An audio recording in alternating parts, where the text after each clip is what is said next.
Hello! Hi. Hi. Hello and welcome to another episode of the Manifest Actual Play campaign. With me, of course, are Addie Gia, Dan Barron, and Seth Lilly. Um, Before we get into any kind of recaps or anything for the past episodes, Addie, do you have any announcements? Yes, and they are prepared and everything. Good, good, excellent. I'm Awesome. excited. Uh, I believe believe um, so first of all, we activated our affiliate status, so you can now subscribe to this channel if you would like to.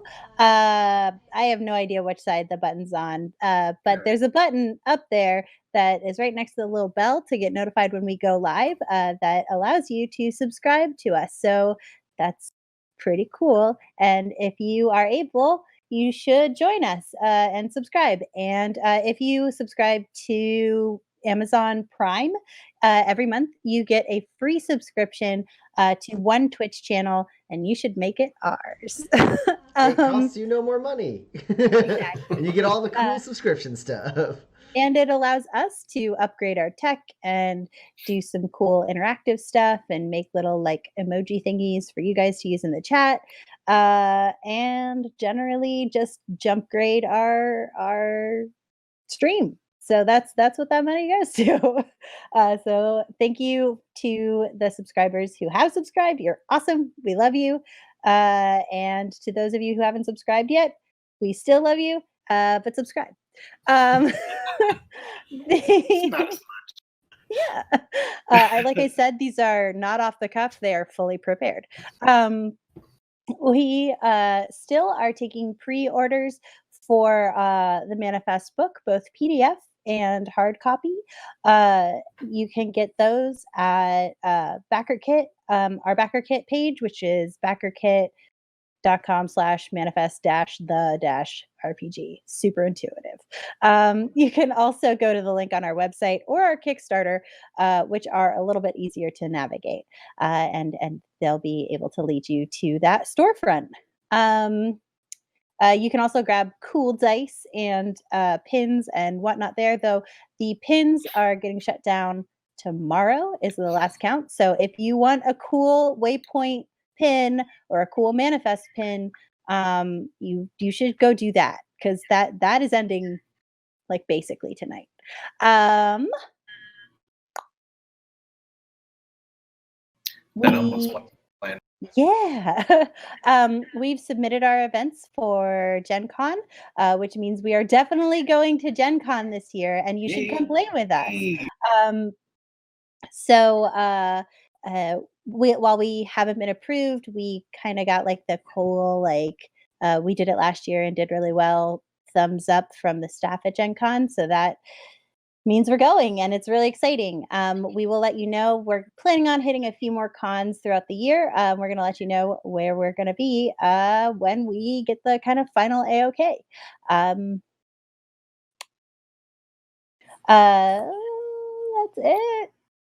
Maybe. Oh, and the GM Styles is a show that we have here, starring me, your favorite Addie Gia, where I talk about stuff that has to do with the RPG sphere, whether it's GMing tips or news that's happening, or taking your questions, broad or very specific.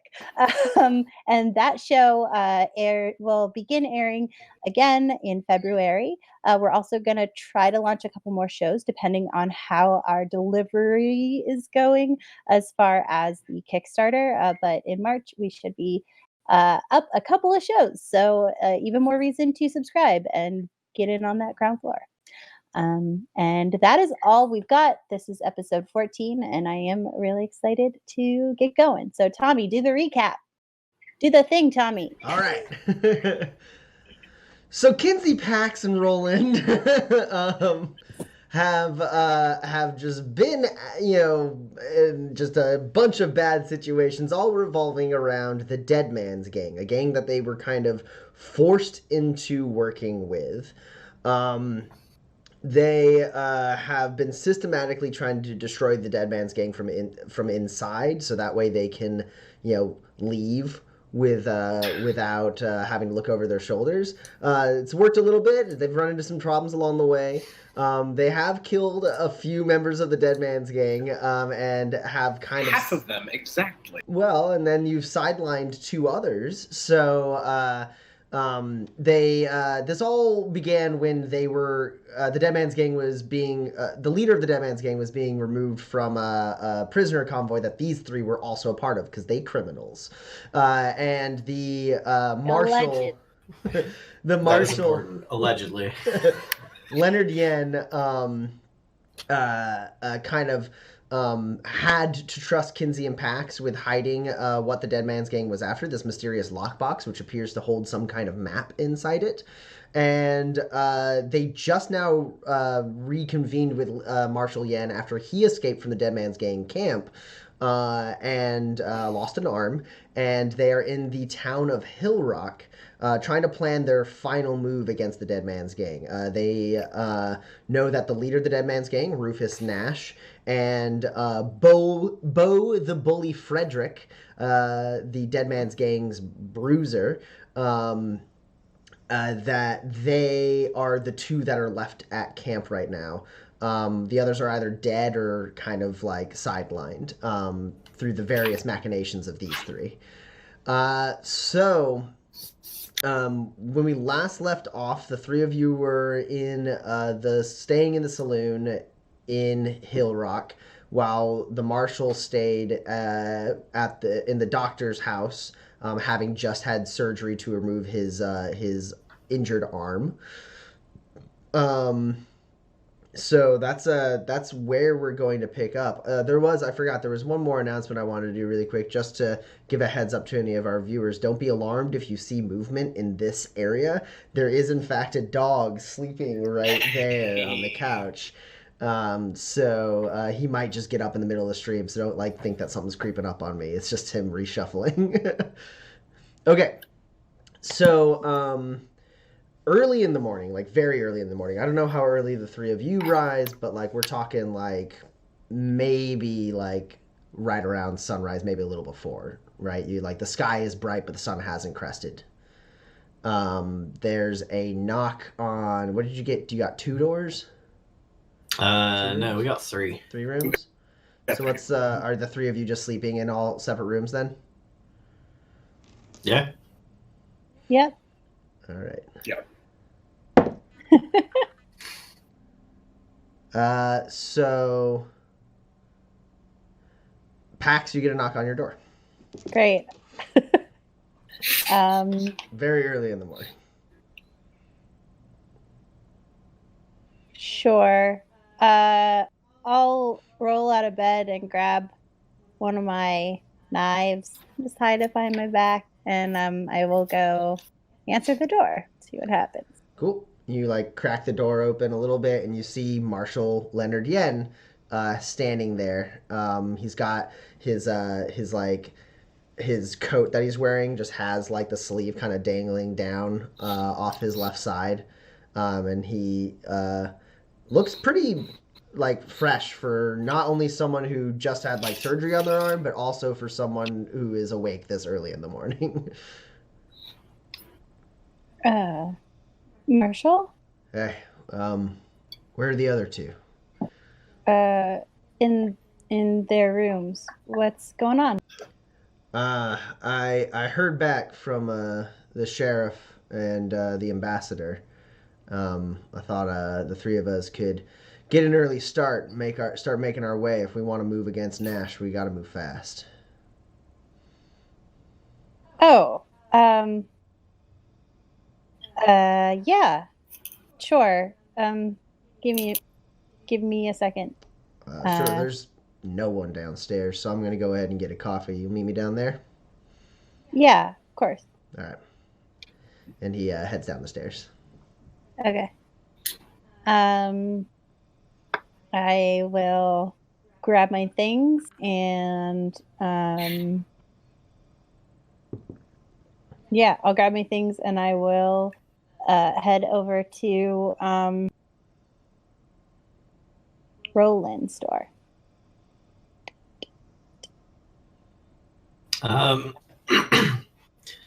Yeah. Yep. What's up? I'm up. What's up? What's going on? I'm coming in. Okay. Wait, hold on. I guess you don't need me to unlock it. Yeah, whatever. And I'll open up the door and I'll come in and be like, hey, the marshal's ready to go. Really? Really? Huh. Okay. I'd sort of planned on the morning being repair my armor time. I don't know if you can see.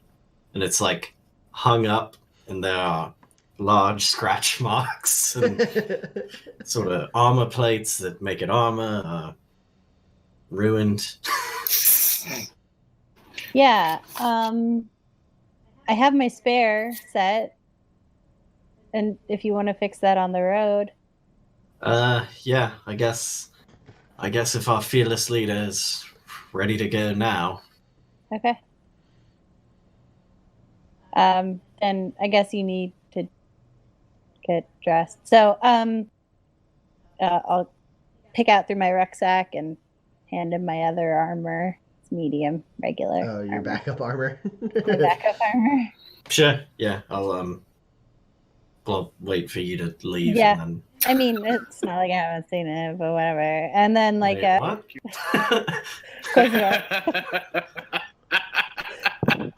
I was not aware of that.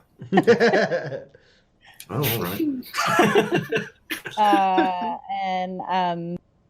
Yeah, and then I'll go over to Kinsey's store. Knock, knock.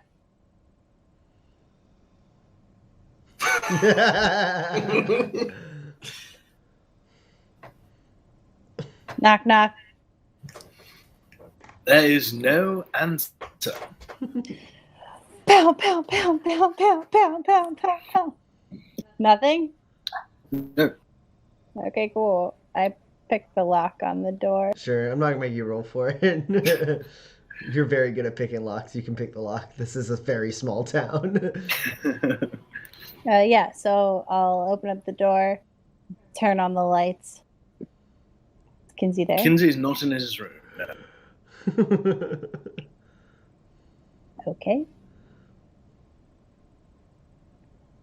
Did he leave any stuff here?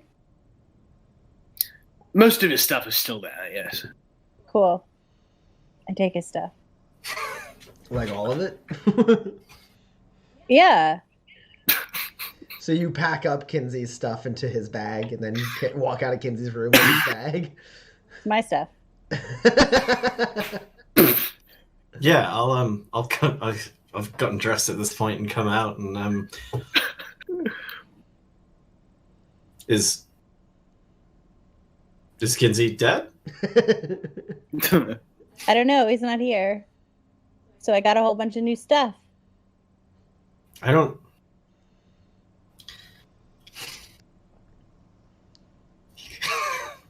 Come on.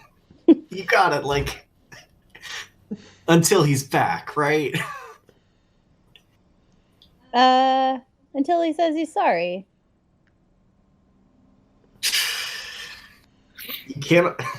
You cannot threaten a genuine apology out of a man, Pax. It can't be done. And I head downstairs. I feel like I can. Okay.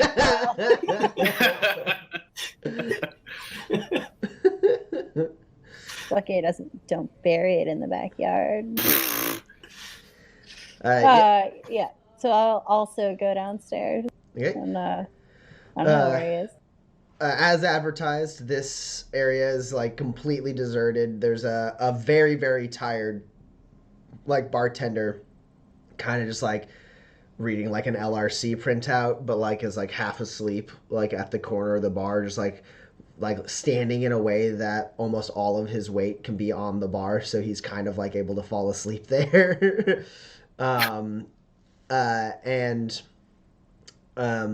Over in like the corner, sitting at one of the tables with a coffee, is Marshall Yin. He's sitting there. He's got his coat up and sitting there with Kinsey Ah, okay. Who has also ordered 2 more partners. He'll wave you over and say, "Oh yes, come on over. I was just speaking to the marshal. I'll go up and get my stuff, and we'll get ready to go, shall we? We've got coffee, and there's a little bit of breakfast on the way for you. I'll be right back with my things." I think Kinsey is not unobservant enough to like not see. I think Kinsey definitely sees. Oh, are you that. carrying it downstairs Yeah, with you? she's got Yeah. like your pack on her back. So, thank you for bringing my things down with me. Did you get them all? Yeah. You dropped this spur. I think. I'm pretty sure I do. Drop my spurs. But thank you. Welcome. I'm gonna grab one of the coffees and just sort of tap the marshal on the shoulder and say, we should talk. You and me alone should talk outside now." He takes a second and glances to Pax and Kinsey and goes, "All right." Stands up and walks out like with his coffee cup out to the front of the like thoroughfare in front of the saloon.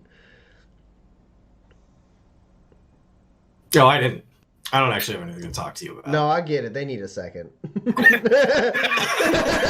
takes a sip of his coffee. I have a feeling you weren't really bringing me my things. Is that true, Pat? And I don't mean to generalize, just knowing what your profession is, or you know, just knowing your chosen skill set. But if I had to guess, I mean, please correct me if I thought you left it behind. Well, Not exactly a team player. I don't know what you mean by that. I think I've taken more than one team. For instance, just most recently, I took care of the Hofstadter problem. I've been trying to get us to a state of safety, away from this dead man's gang for quite some time. I thought despite my occasional thick-headedness, which I completely understand is a little bit off-putting, but that's not the point. I just don't understand what I'm doing wrong, I suppose. Well, so far, I'm a dumb thief. Look, I'm sorry I insulted you. It's a rare thing that I lose my patience. We're in the middle of a difficult situation, and I think I said something that I did not mean. I'm not good with my words, as you can usually tell, and I really do apologize.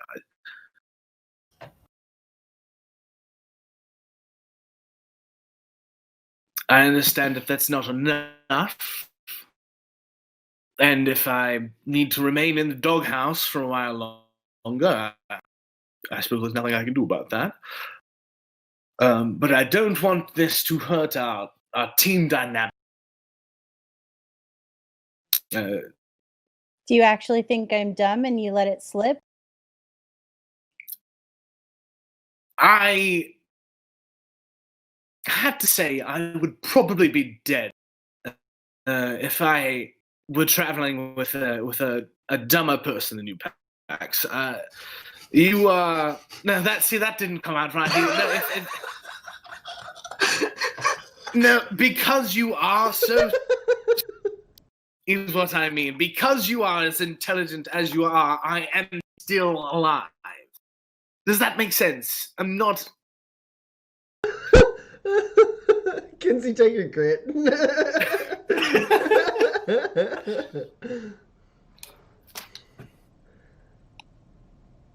Well,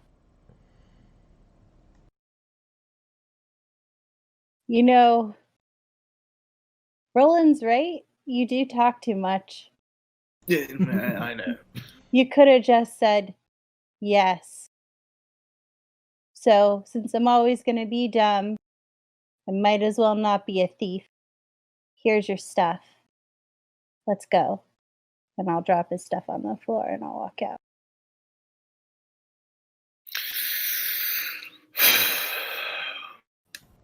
You can save this, Kinsey. You can save this. Patience. Just patience. You can do this. Use your team. We'll figure it out, and I'll pick up my stuff and I'll follow her out. Both of you are going to have a grit for excellent role playing. Thanks. I have 12 already. I told you, spend 4 grit immediately on anything. So while that's going on, Roland, you're kind of standing out there on the porch with the marshal. And he's, sitting there, kind of glances at you, sips his tea, or his coffee, and then goes, "Is it going to be a problem? 2 of them? You've been with them for a while. Seems like they got some bad blood." I hope not. But we're what you've got, so. No, yeah. I get it. I don't suppose, while they're talking, you're interested in sharing the location of that lockbox with me, right? Just, that way all parties involved are aware. Why do you want it? Why do I want it? Want to keep it away from the wrong hands. Okay. People are willing to do terrible things for this thing. So, Why? Why? Yeah. Because of what it's supposed to be. Which is? It's it's half of a map. It's supposed to be. The rumor is the complete map leads the bearer to the grave of Quentin Lemaire. Do I know who that is? You've definitely heard the name. You can roll lore to see if you know a lot more about it.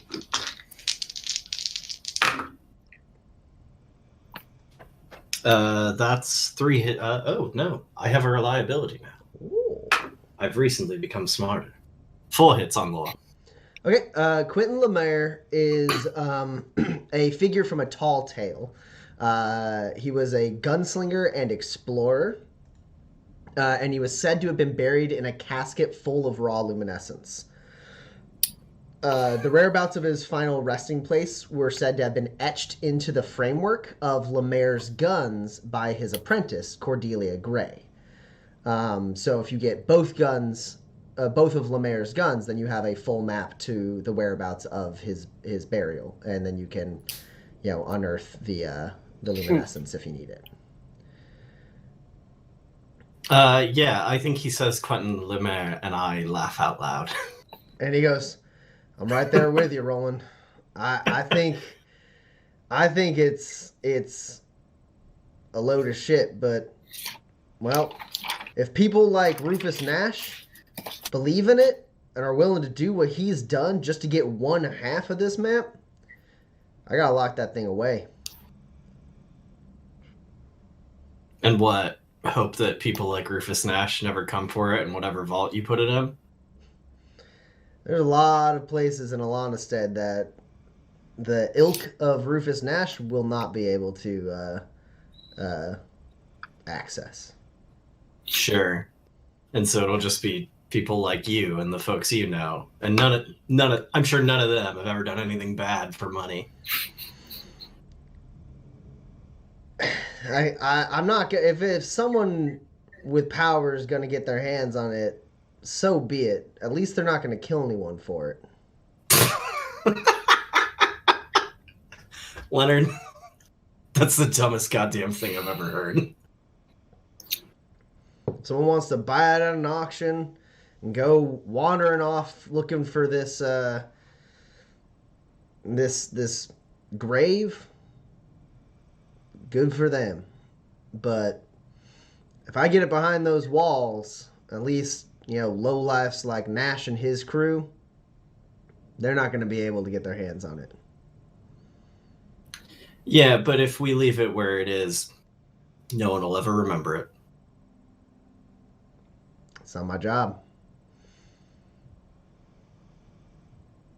Marshall, you're wrong. At that point, Kinsey and Pax walk out. Y'all good? Great. Good enough, I suppose. Great.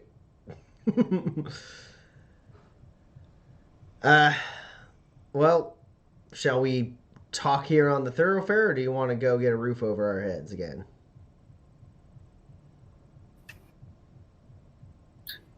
Sorry, Marshall, speak up. What was that? I said, should we talk here on the thoroughfare, or do you want to go inside and get a roof over our heads again? I think we're walking and talking. You got us up this early for something. I just thought we could get an early start, get all our affairs in order, resupply if we need, and then hit the road. You said you have a vehicle on the other side of the mountain. I'd like to get there before sunfall if possible.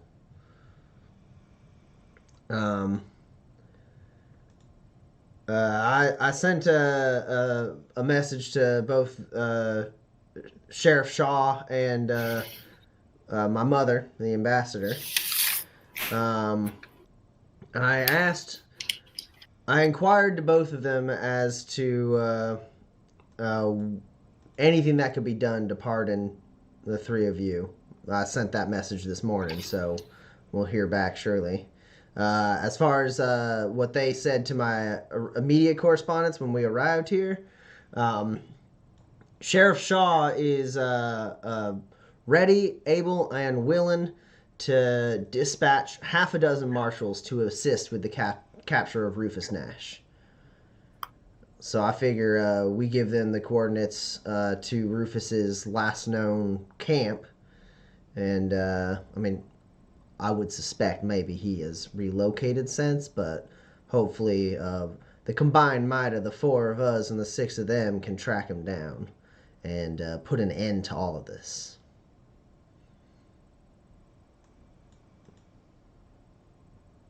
One can only hope.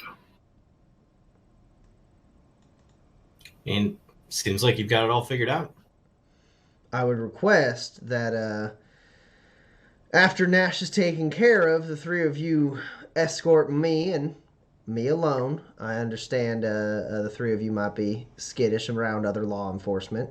You escort me to the location of the lockbox and hand it over. I think it will go a great long way to securing any sort of kindness from the law, in addition to assisting in the capture of Nash. I said so much in my message to the sheriff and the ambassador this morning.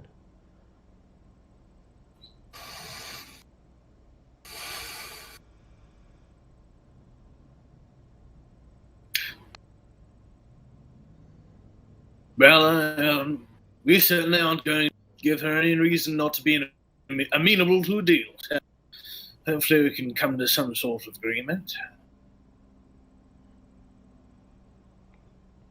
Roland? I would like to actually try and get a read on the marshal. Okay. I want to know if he genuinely believes that the best thing to keep this lockbox from being the cause of more harm is to find it and loudly put it in a vault somewhere where the law knows where it is. Yeah, so I suppose since you're trying to get a read on like that whole conversation, it could be either manipulate or blend since you have playing the player. Yeah, I'll roll manipulate. No, I should roll.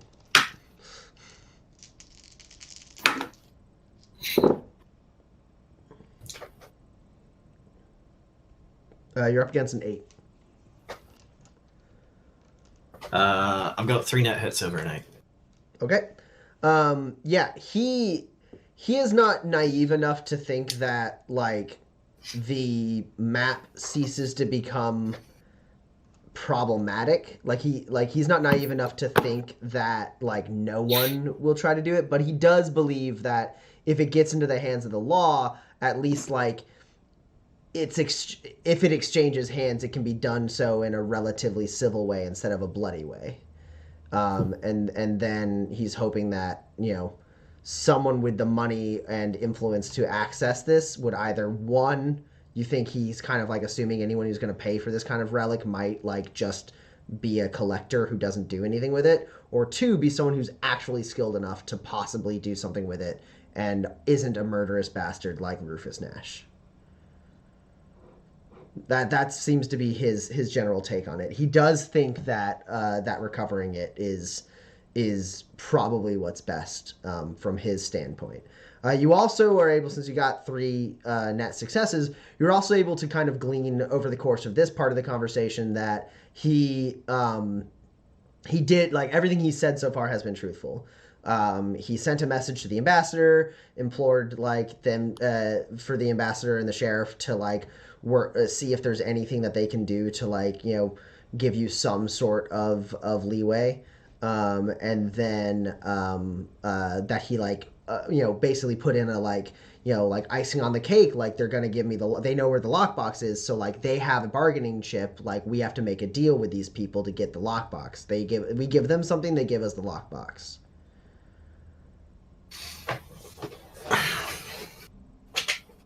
All right, well,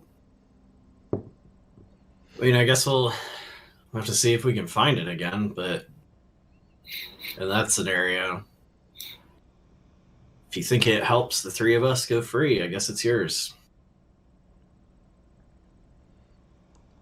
All right. Pax? A minute. Okay. Now, I ain't a hard-headed fool. I know that I'm, going into this skirmish injured. And I'm going to have to rely on the 3 of you to see to my safety for the most part. I mean, I got my shooting arms still, but this ain't I'm in no condition to really be in a fight.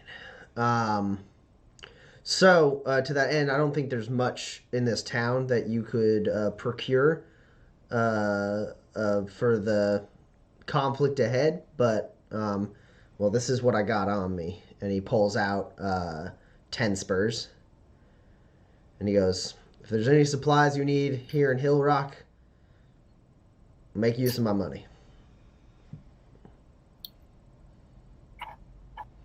Will do. I take the bag of 10 spurs from him. If you can do it in any sort of expedited fashion, I do think it would be in our best interest to get around this mountain and get to your vehicle so that we can move on Rufus before he has a chance to really go to ground. He has done it before. I'm afraid he might just disappear again. Sure.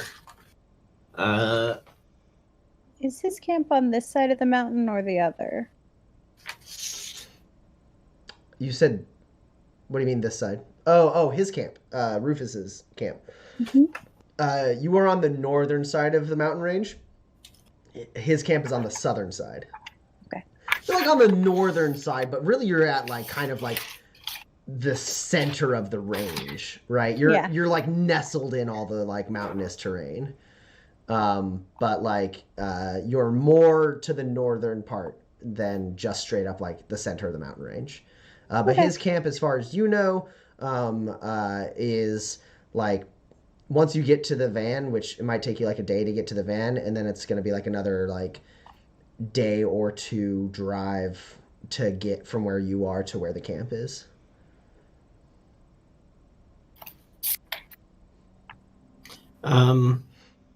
I suppose the most important thing then is figuring out transport back to the car. Is there like a local mountain goat salesman? Um, like, no, but there, like big ones. yeah. There is a stable. It's really small. Unlike most stables, which in Manifest are typically like part garage, part like actual animal stable. This one is just straight up. It's just got a couple horses and a couple like donkeys. Presumably, there's a chance. Like it's hard to tell whether or not it's like people in town who just have their like animals stabled, or if these animals serve like workhorse type purposes. They're all pretty big, strong horses, so it's possible. Um, but that's you can see that it's like on just the other end of town. Sure. Yeah, I'll go talk to those folks. All right. So you approach, and a man walks out. As you like get nearby and start like looking at like the horses, man comes out from like the field, like from an open barn, having like spotted you, and he shouts and he goes, "How can I help you, sir?" I am in need of some transport over the mountains, and me and my folks are in a hurry. All right. How many are you? There's 4 of us. Okay. Well, I got 3 horses that could be sold, saddled up, and ridden. They're healthy, fed, and familiar with the terrain. If you were willing to wait a night, I might be able to get you a 4th horse. Waiting a night's not really gonna work for us. All right. Well, I just let them out, so they're ready for some exercise. If you're leaving nowish, I could for about 18 spurs, I could sell all 3. Well, so here's the thing. We had to ditch our truck in the mountains on our way here. And the truck is fine, right? It just wasn't going to get from there to here. So we don't actually need to own horses. Sorry, see, you see that fellow behind me with the coat and the one arm? Yep. Marshall? Right. So he's tailing a very dangerous fugitive, and like time is of the essence. So if you can find it in your heart to, maybe negotiate some sort of lawman's discount, in the name of public safety. You can go ahead and roll manipulate.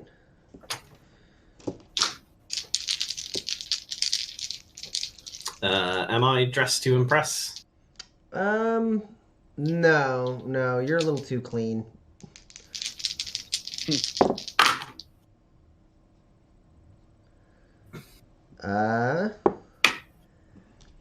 You're up against no successes. Oh, I got 4 hits.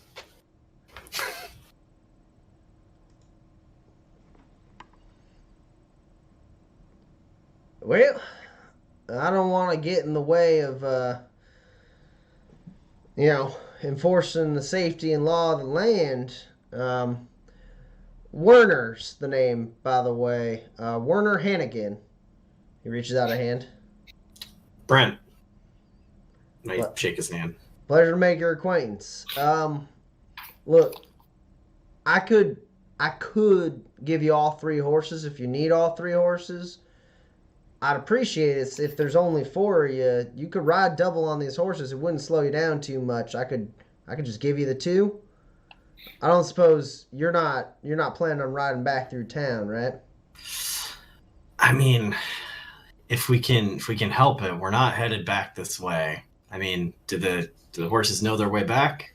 Can we send them back? There's too many ball tails in the mountain range. If you send them back towards camp, it's only like a coin flip whether they're able to get even halfway back before they're at. So yeah, if there's someone dangerous, I'd love to do my part I could give you the 2 horses or the 3 if the injured fella needs one to himself. Nah, 2 horses seems fine. I say, like, looking towards Kinsey, hoping for confirmation that what I've said is correct about the number of animals we require. If Kinsey is in earshot, he'll just give you a sort of nod. a non-specific yes gesture. Yeah, the 2 horses will be fine. All right. If you don't mind me asking, is that badge from Alanastead or Liberty City? I'm not at liberty to say. He raises an eyebrow at that. He goes, "You being clever with me, son?" No, it's just what that word means. He goes, "All right," and touches his nose. And he goes, "Put in a good word with the people of your town, Marshal. Here at Hill Rock, we're willing to help the law when required." And he goes, "Give me a minute to get the horse's saddle for you." Thank you so much. And he goes off and clicks his tongue at a couple horses and like gets them together and then goes in the barn. And not too long later, he emerges with both of them saddled and good to go.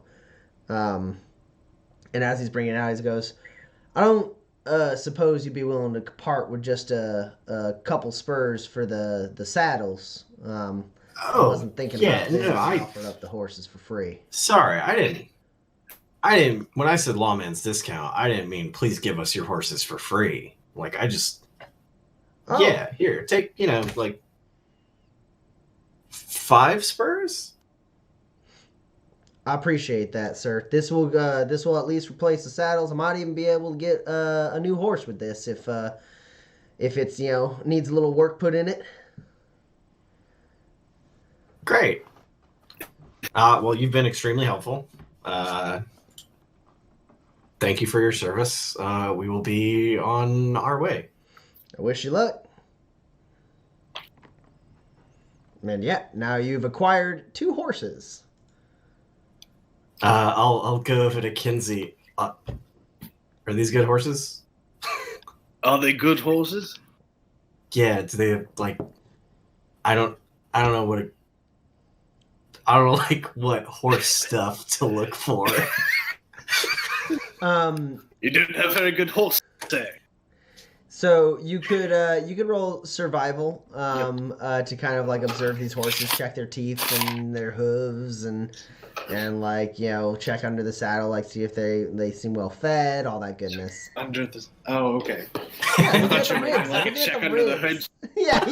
This bad boy's got 1 horsepower in it.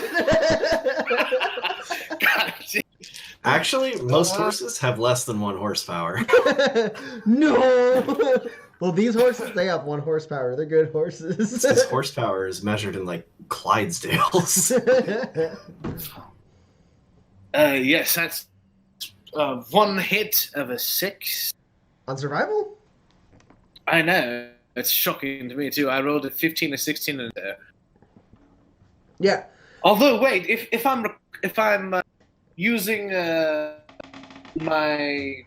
Sorry, what's it called? Experience travel +2 to recall knowledge about something about an aspect of horses and nature. Yeah. All right. No, absolutely. So yeah, that's a +2. 2 successes at 15, and I have an explosion. Just let me take. Oh. And that's another explosion. Right. So that's 4 successes. All right. Yes, 4 successes. Yeah. You can tell that these horses are good standard horses. No fancy characteristics. They haven't been like trained for anything exceptional. All right. But they also are like well taken care of horses, and you can tell by like the size and like like the kind of like horseshoes they have and all that, that they like they're gonna be good for going through the mountains. Sure.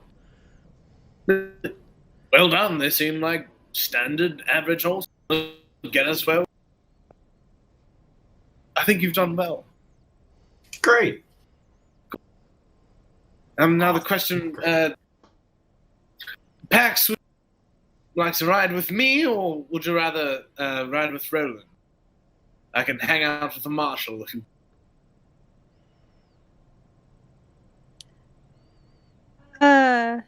Or I can go back and rent a donkey. I mean...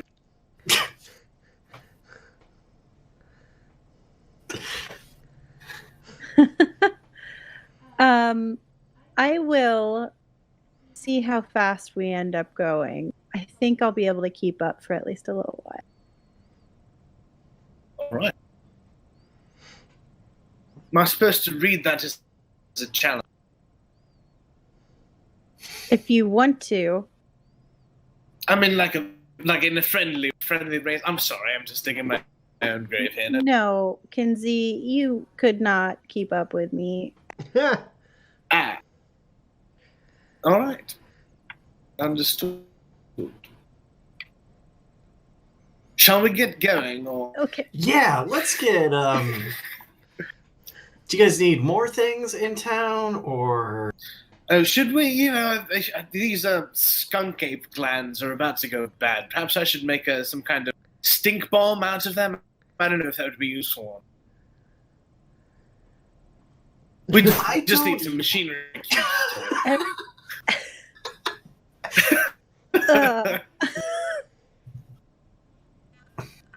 If you need a machinery cube for that?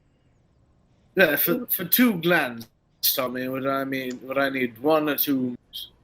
So you have a couple options. One is you could try and make some gas grenades.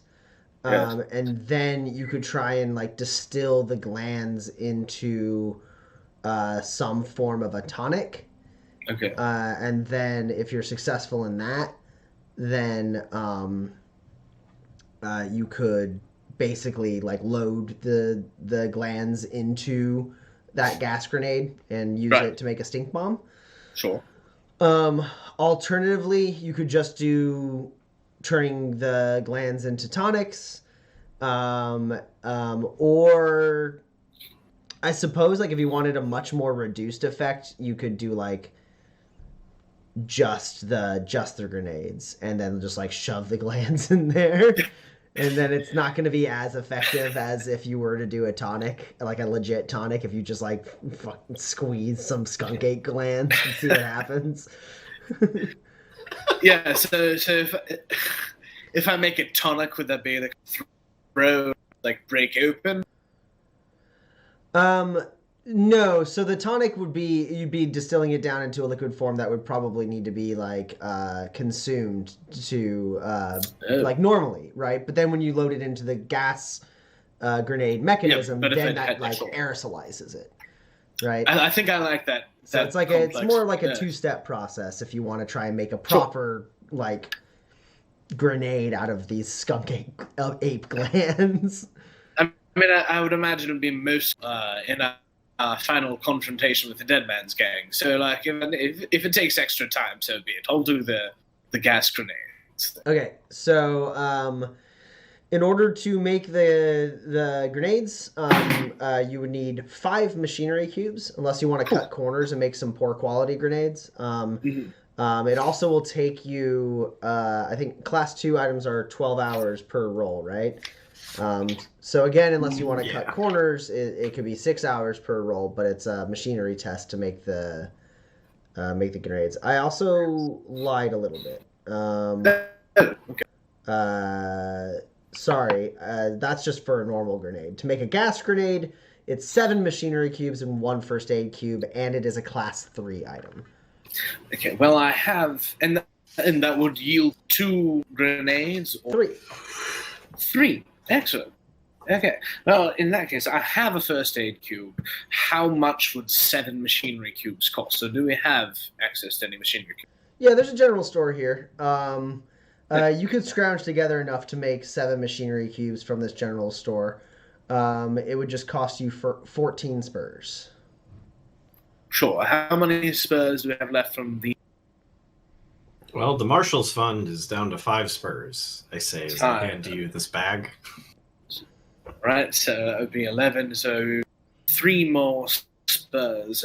Pax, I hate to ask you this. Would you be willing to lend me 3 spurs for something potentially useful? Kinsey, I don't have any spurs. Okay, sure. I always give you guys my spurs. Do you need me to go find you some spurs? Actually, that might be helpful. Would you like me to help? If I can. Here's 3 spurs. Thank you.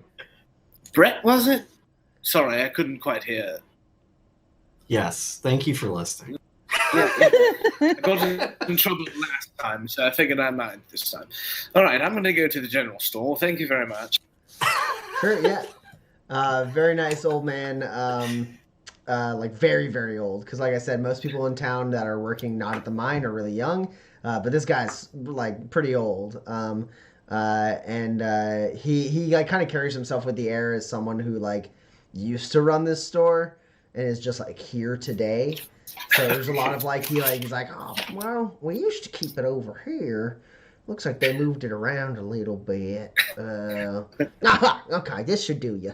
And he manages to amalgamate enough things to make the equivalent of 7 machinery cubes. Excellent. Thank you very much. I hope carrying that didn't hurt you much. Yeah. Maybe old, but these bones are strong, son. I can see that, yes. May I have as much vim? Elderly age. I don't know. You carry yourself like a fella who looks for trouble. I don't think you're making it to this old age. Yeah. Well, honestly, past couple of months I've had. So. Life of adventure you lead, I'm sure. I do. A life of adventure, terror, and sometimes abject horror. Anyway, thank you for all of this. I missed the last bit of what you said because you're breaking up so much. That's, you said thank you for all this, and I assume the next thing was really sweet. Yeah. You have a nice day, youngin.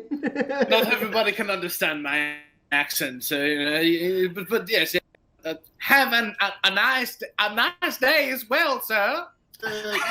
Keep the hell out of my shop.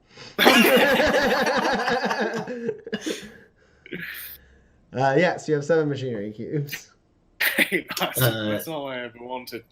Tommy, can you remind me how naturally healing injuries works? So depending on the class of the injury, it requires basically that many rests to recover. If you have a med kit, a first aid test can reduce the amount of rests required. Sure. So if I had 2 class 1 injuries, they'd be gone. Yeah. Rest cool. Yeah, because they both with 1 rest, both of them would be recovered naturally.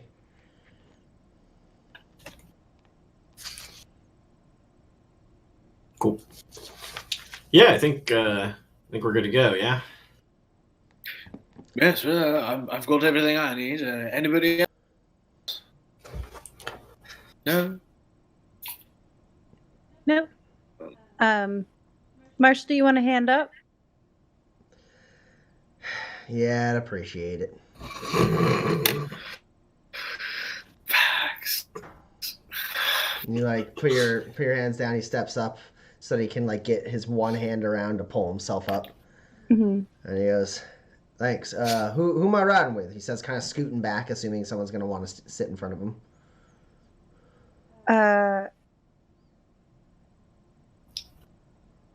Let's make it easy. I'm not riding alone. Let's go, Marshall. All right. Yeah, and so he lets you get in front of him so he can kind of like hold on to you. Sure. And then Kinsey gets on a horse, and then Pax, you're just walking alongside the horses. Yeah, I mean, if they start like cantering or something, I'm gonna like get on the horse. But if we can keep the horses fresher by like shuffling, then maybe we can make this There's a pretty quicker decent trip. amount of like points where you're able to move at a faster pace with a horse than you would on foot, which would require you to jump up on Kinsey's horse a couple times throughout the journey. That's fine. If we can keep it fresher, that's better. That's all.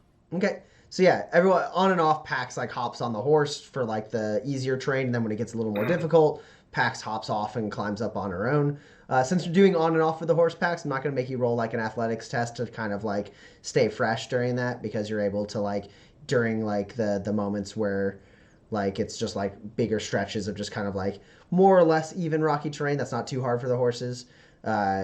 These horses do seem to kind of like they're like trained. The one training they might have is like this kind of like traversing this kind of like rocky terrain around here. And you guys are able to kind of find a path through. It does take you most of the day to make your way around. The sun is now getting low in the sky. It's getting a little darker. But with these two horses, you definitely saved some time, because it's not like it was probably going to be like past sunset, and now you guys have like a handful of hours before sunset. As you kind of get around to where the van is, or not the van, the truck. Cho's truck is parked in a little alcove in the stony wall with a large, like, jagged boulder kind of shoved over in front of it to stop it from being able to leave and making it much harder to notice. But you guys know where it is, so you're able to like identify that rock and move over towards it. And then the marshal's like, God damn. How'd you pull that one off? We're very capable. All right. Well, I guess undo it. Right?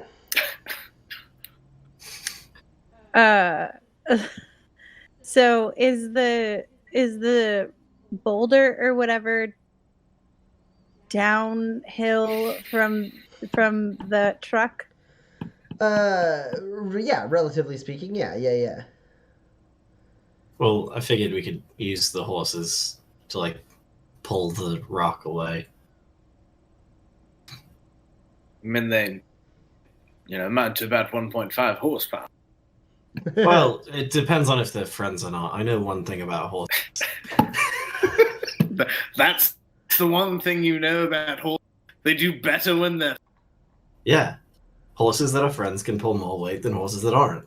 That's the one thing about horses I know. Is there like a lever or something? Like a large stick or something? I mean, there's not much foliage around here, so there's not, and like what foliage there is mostly like, weak like shrubs and stuff like that. Mm-hmm. If you had some item or a machinery cube that you wanted to like make some kind of like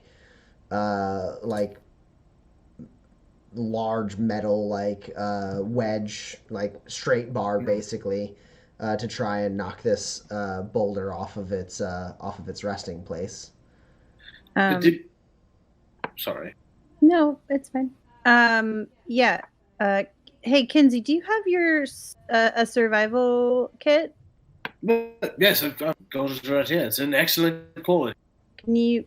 Does it have a shovel thing on it?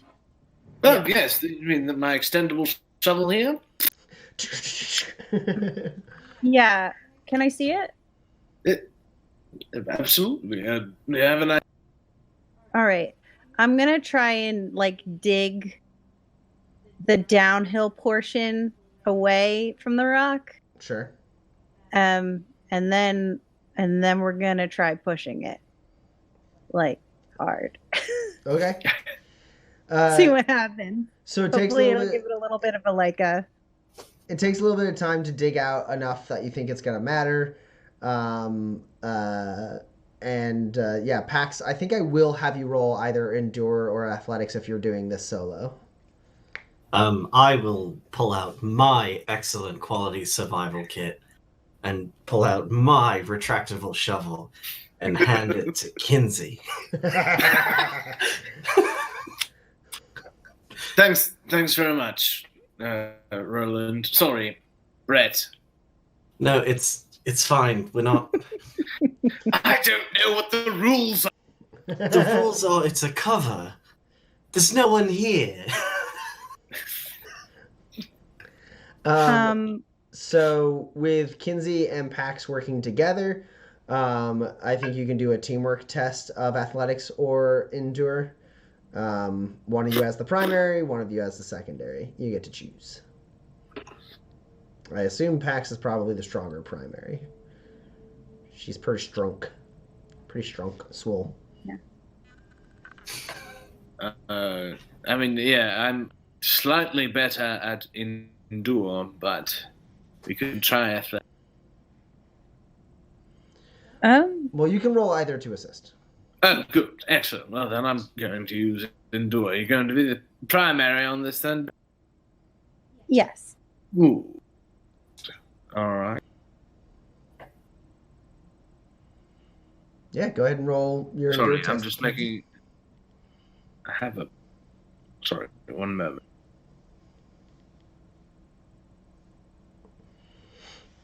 Right.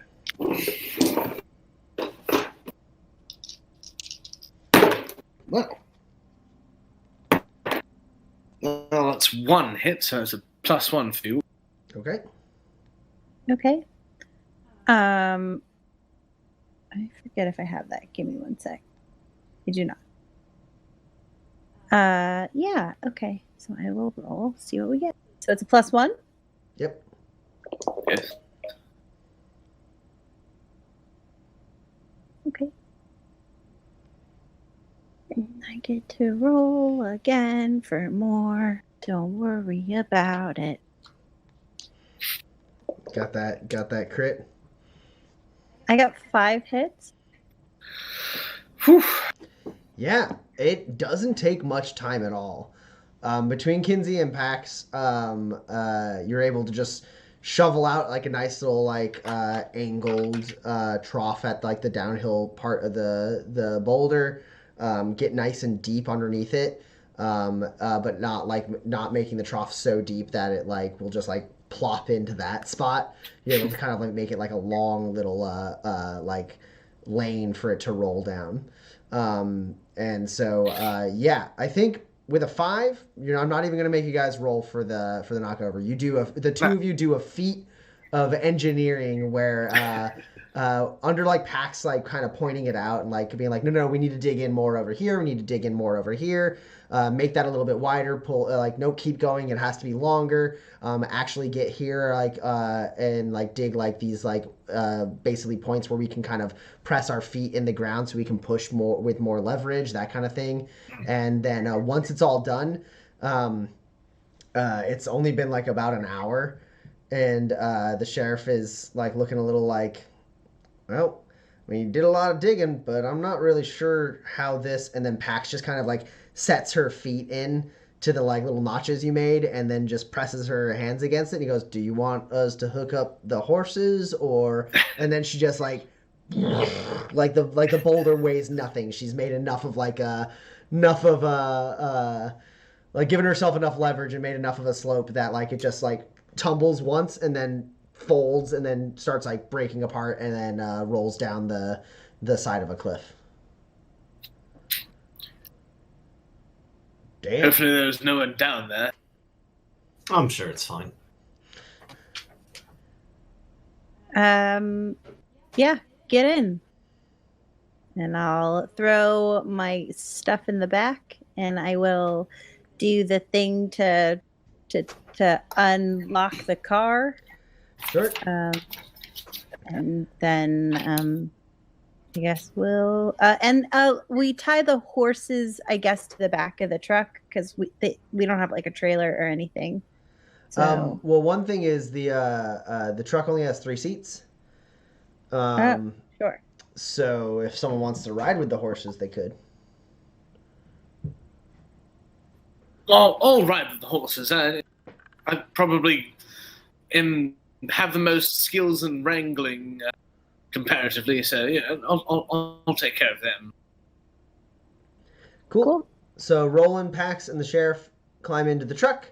Kinsey, you lash the horses together and start riding behind the truck, and all of you are able to make your way down the mountain and start heading towards where you understand Rufus Nash's camp to be. The one thing I did forget to narrate is while you guys were doing all the shopping, after you had kind of confirmed the plan, the sheriff had gone to the LRC tower and like given the coordinates for the last known camp location, so that there are marshals presumably coming to meet you at Rufus's last known camp.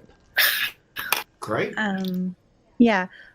So if we come to a town on the way there towards Rufus's place, I'd like to stop in, if it's all right with everybody, and leave the horses at the stable there, and then maybe pay for like a person to transport them back to where they belong once the road is cleared. So the one thing is, at least knowing where Rufus's last camp is, if you want to try and make the best time, you're not going close enough to any town to stop in. If you want to make a diversion off a little bit and lose a few hours on the trip, you could, but the quickest way to Rufus's is not nearby. Like, you don't skirt any towns. I'm just the driver. I doubt the marshals has a lot of compunction about the all basically stealing these horses.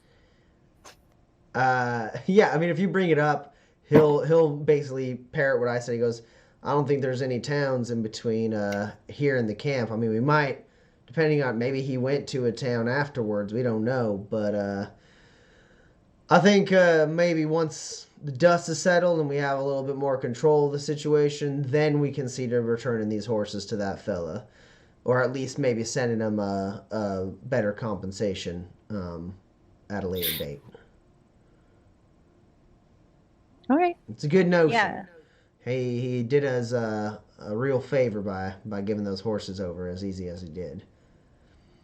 Credit to you, Roland. You certainly know how to talk to people. I just said exactly the truth. Well, sometimes people ain't as receptive to the truth. Well, you're not saying it right then. I'm gonna repair my armor before I go to bed tonight. Okay, yeah. Kinsey, also, are you getting to work on during this journey? Are you getting to work on your grenades? Yes, absolutely. All right, so this is a class 3 item, which means it's gonna take what, like, is it 3 days? Half a week? Is that right? It's 3 days for a class 3 item per roll. Yeah. So if you wanted to cut corners, you could lower the quality of the item, but reduce that 3-day per roll mechanic down to a day and a half per roll. So that way, if it ends up requiring you more than one roll, it only takes 3 days, that kind of thing. It also reduces the amount of materials you'll end up... Or no, it doesn't reduce the amount of materials you need. Mm-hmm. But it reduces the time it takes and also lowers the quality of the item. So, how long is it supposed to take us to get to the last? So it's the whole trip from Hill Rock all the way to the last known camp is about 2.5-3 days. You know what? I'll splurge and try and make it a high. Okay, cool. So you're not gonna cut any corners. No. I will say, like, since you're on horseback and like traveling basically nonstop, you can do a lot of this work like when you guys kind of like set up a brief camp to like take a quick nap, or at least like when you switch to like go in the car and then someone else goes and like rides the horses so that you guys can go. But you got to stop for the horses regardless. You can work on it a lot during that time. But if it's like you're kind of working a little bit on the fly in travel. You're not able to set up a full like long-term station. Right. So in general, I'm just going to give you a -1 on this. And it's a machinery test. Cool. Is it impossible for me to also continue other items that I've been working? Yeah. You can only be like contributing to one at a time. So one at a time. All right, that's fine. I'll keep that on pause then. Ooh. And I'm sorry, this wasn't machinery. Yeah, it's machinery. Yeah.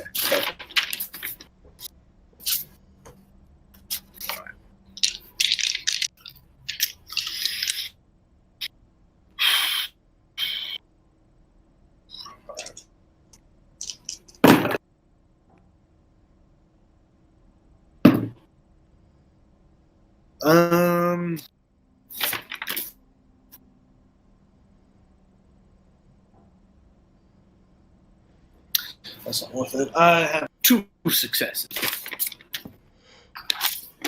Okay. So that is not enough to finish the item, but it does get you on the way. And it means by the time you make it to Rufus's camp, you will have 2 successes locked in and you can roll again on that test. Yes, sure. Okay. Cool. And that's, I'm sorry, I need 6 successes. Is that correct? Yeah. Mm-hmm. Thank you very much. Yep. Unless you want to spend grit to like twist a knife and stuff like that, there's always, you can do that on these kind of tests. All right. Oh, yeah, actually, that's what I was looking for. I would like to go ahead and do that since I've already... Yeah, you can, if you want to spend grit, you can spend grit. I would like to spend grit. It sounds perfect.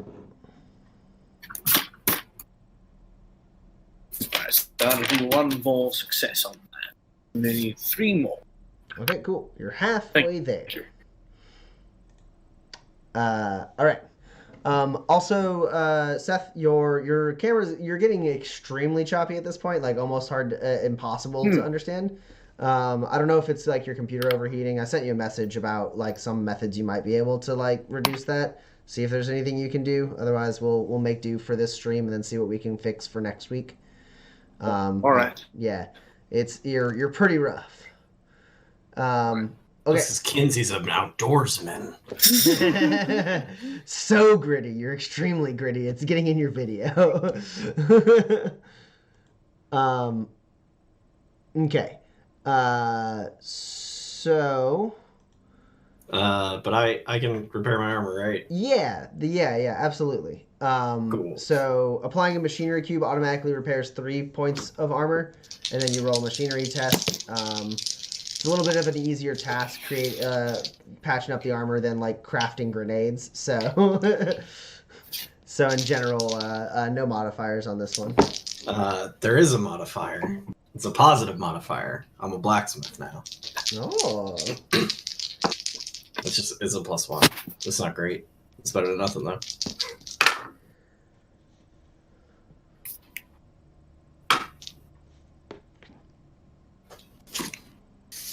Cool. So that's 3 successes.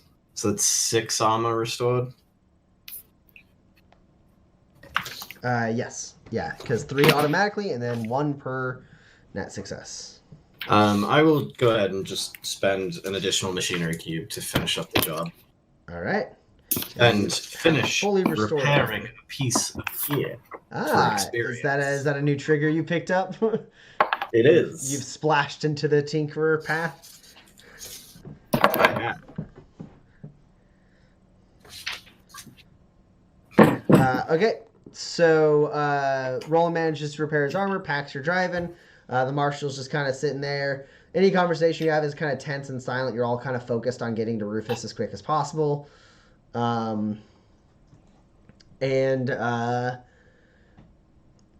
Like kind of in the evening of another day, after about almost 3 days worth of travel, you're able to kind of get nearby where Rufus's camp is. Kind of pull off to the side, And really easily, I'm not going to make Kinsey roll for it, or Pax, whichever. You two are the two who are skilled enough to scout ahead. The marshal would normally, but he's injured. His arm has impaired his sight. Yeah. But any one of you that kind of scouts ahead to kind of get a look over the ridge, you can see that the camp is not there anymore. Bummer. Well, I suppose we get a closer look. That's also where the other marshals are going to be meeting us here any minute, so. Yeah, I guess we, maybe you hang back a bit while we scout it out in case it's a trap. Sure. And then I've hopefully laid the groundwork for our, celebrated return. Sure. I'll mind the car and the horses if you want to go in, or if you want to take the horses or the car. I'll mind whatever you leave behind. I think we should take the car. It's Cho's truck, so. All right. I'll mind the horses. You just fire a couple shots in the air, and I'll maybe be able to take some pot shots from up here. And keep an eye out for those other marshals. They should be here soon. Great. So we drive down and take a look. Cool. So yeah, load it up in the car. Roland, Kinsey, and Pax. The three of you are able to approach the camp. Sure looks like there was maybe a camp here at one point. There's kind of like a stamped out fireplace. Looks like it's been like it hasn't had fire super recently. You can see like the tamping in the ground where there's been like tents and gear and stuff like that. So but it does look abandoned. There's not really anything left behind either.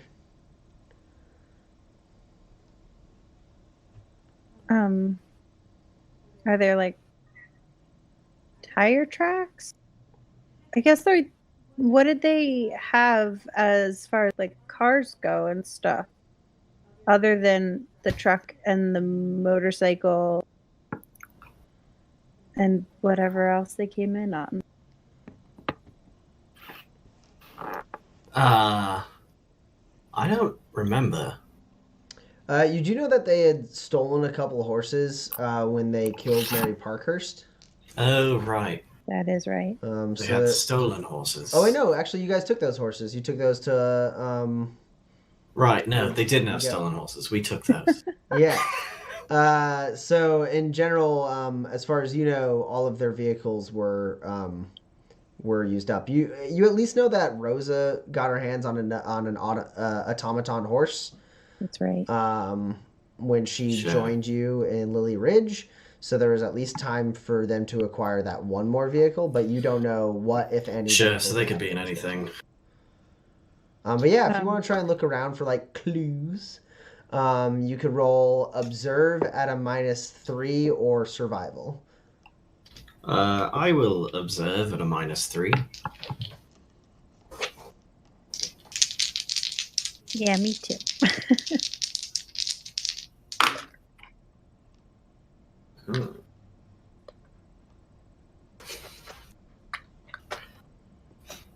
Big old zilch.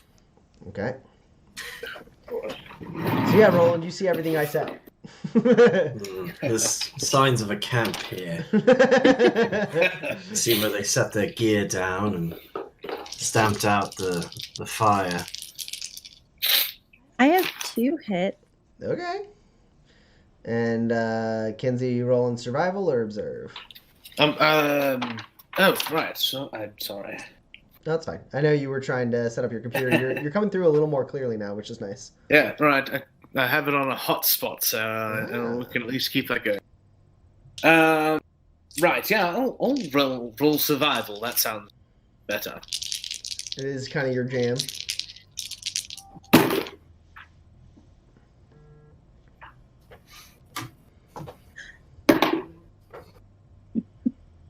I'm going to place in a gallery. Okay. And I'm going to decrease it to 12 so that this. Okay. An advanced maneuver. So that'll be 3 successes. Okay, cool. So Pax, you're able to notice looking around. It looks like um, it looks like whatever, like everything was loaded onto some kind of four-wheeled vehicle, probably a car, maybe a truck, probably not a van, judging by the size of it. Seems like some kind of car that they had. And Kinsey, you said you got 3 successes on survival? That's right, yes. So once Pax kind of points out, like, oh, it looks like there was like a vehicle part here, you're able to use that, and you actually are able to tell what direction they went. You're 100% sure it's a car, probably some kind of like Jeep, it seems like, by the size of the tires and like kind of the spacing of them. Sure. And like by how much they were able to load into it. And you can tell they went kind of southwest of here, or no, southeast of here. Not directly towards Alanastead, but like kind of in that general direction, but skirting a little more east than they needed to if they were going straight there. Are they headed toward the path that the wagon train was taking by any chance? You're a little bit south of that at this point. Okay. It like they're going in a direction where maybe they would cross the path of where the wagon train might have gone had it made the rest of its journey. But not in a direction like they don't seem to be going straight for that. Sure. So you're not. You would say it's probably not that they're intentionally going right towards that path. They might cross it on their journey. And you're pretty sure that like there's towns in that direction, but nothing close. There are other towns way closer to where this camp is than that direction. So you would guess if they're going to a town, they're either going to a very specific town way down the way, or they're not planning on going to town. They're going to some train, because like you kind of pointed out, that wagon train started going through like hills and like rougher terrain. It seems like maybe they're heading towards there, maybe to set up in like the woods or the hills with like a secondary camp. Sure. Also, you're pretty sure, like you can tell, like judging by the tire treads and like just like the kind of like footprints around it, you would guess that they intentionally left this marker for Samuel to find. How many? Can I tell how many people are with them? Is it just? Oh yeah, you only see the footprints they leave behind. You would guess Bo and Rufus. One set of footprints is incredibly huge, and the other set of footprints is normal sized. Okay, sure, but this is specifically signed. All right, so yeah, you basically have picked up they probably intentionally let the tires like run just a little bit into the mud and made their like direction known so that Samuel could pick up the trail. Good. I relay that to the team, and I suppose direction. Do we need to signal the marshal at all? Probably. I think Kinsey just like puts his fingers in his mouth, lets out a giant like whistle. Mm-hmm. Yeah, and there's a little bit of a moment, and you see movement up on like the kind of ridge ahead, and then standing up, the marshal goes sees you and kind of gives you a wave, and then a little while later he comes down with the 2 horses, and he goes, "All right, what'd you find?" Looks like heading this way. If I had to guess, they'd be heading towards the rougher terrain, kind of build a hideout of sorts. I'm not sure, but they definitely wanted Hofstadter to go in this direction. All right, well that's pretty good, as long as they're not trying to lead us into a trap. No, it's not as far as I can tell. Looks like it's still just Rufus and Bo the Bully. I didn't see any sign of the other two. Good.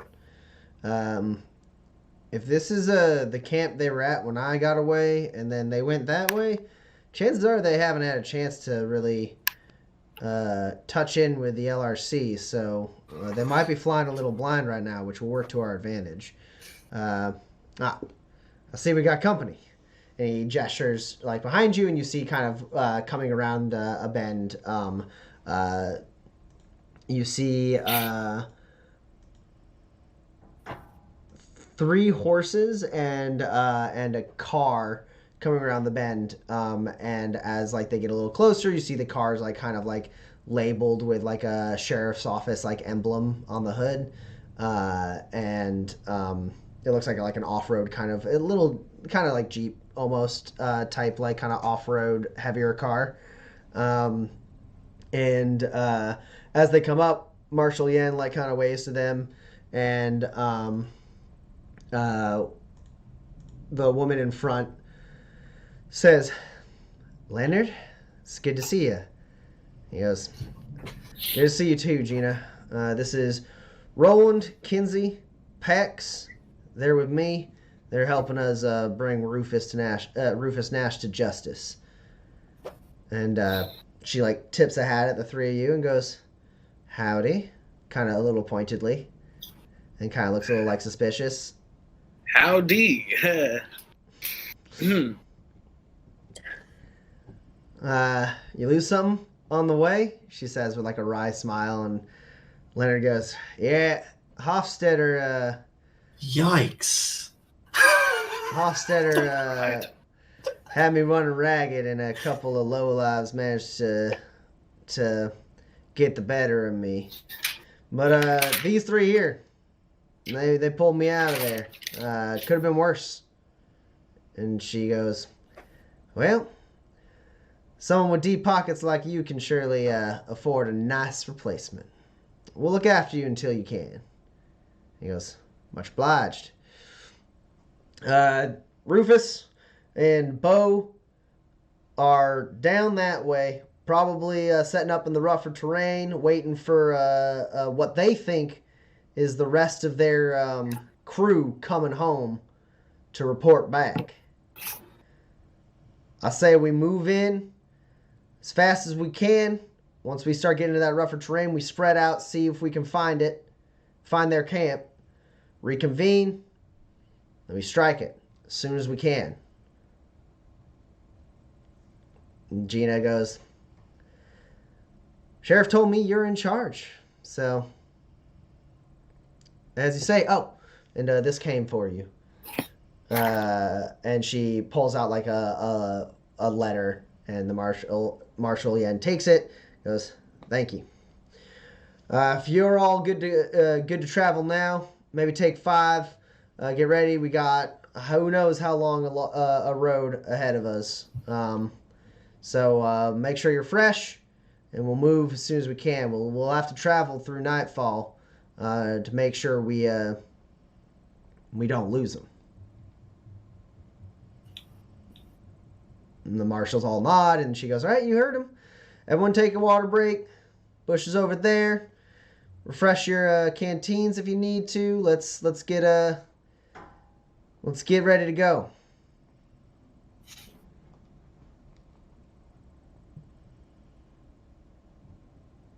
And what do the 3 of you do?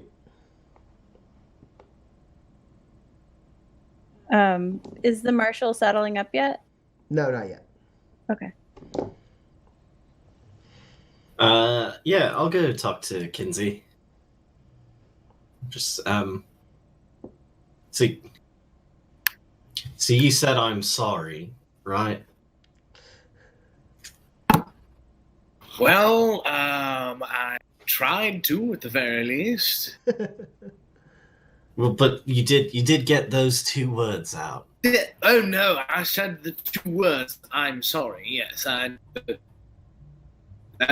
was very apologetic. I think she might just be holding a bit of a grudge.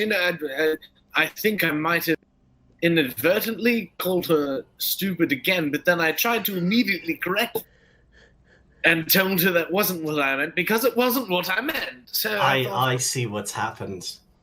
You heard it's just 2 words, and you thought, say those 2 words, and then a lot of things after it. I thought context might be important. Nope. You know, She knows why you're apologizing. Okay. Right. But but she was the person. I did say I'm sorry, and then she followed up with a question. So, to be fair, she asked me a question, and what was I supposed to walk away from her? What did she ask? Well, she asked me if I thought she was stupid. And you said no, of course, right? Yes, I said no. Well, hold on. Some other thing. Did you say no, or did you say another thing you thought meant no? I see your point. Kinsey? I like you. I respect your skills as an outdoorsman and as a gunfighter. But I think for you, it will be easier in life if you say as little as possible to communicate the ideas that you wish to get across. Economy of language, friend. I pat him on the shoulder. That's great. Now go do it again, but better. Well, I'll try. See, you get it. Is Pax nearby? Yeah, I'm just checking the tires on the car and stuff like that, just to make sure that what I can tell looks okay. I'll wait for her to get to, I guess, the last tire. And as she stands up, I'll say, Pax?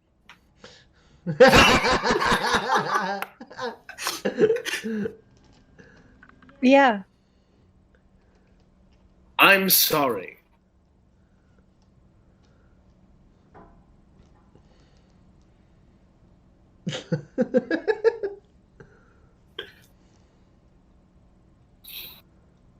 Okay. Okay.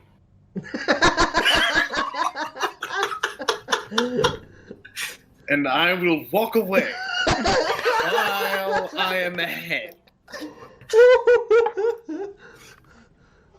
This must be what birds feel like when they see their children fly.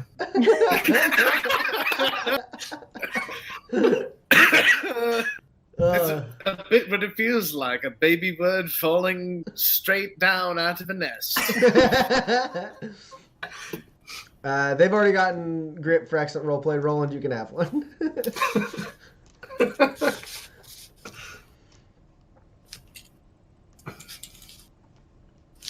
Great. Okay. I think with that, my patience has been rewarded. Well, I don't know. I guess we'll see, right? It was an apology that wasn't accepted, which was my goal. But if you would like to see, Yeah, we'll see if you're fully rewarded. Because Alright. like she said okay, but maybe she doesn't fully accept it, right? I will continue to have patience. I'm really going to earn this trigger. All right. After about 5 minutes, Gina and Marshall Yen exchange a couple more words, and then she turns. She goes, "All right, mount up. We're riding. We'll go as fast as we can before nightfall, and then we'll close ranks a little bit and move a little more slowly. With a couple scouts ahead. Let's go." And the marshal steps over to the car and your 2 horses,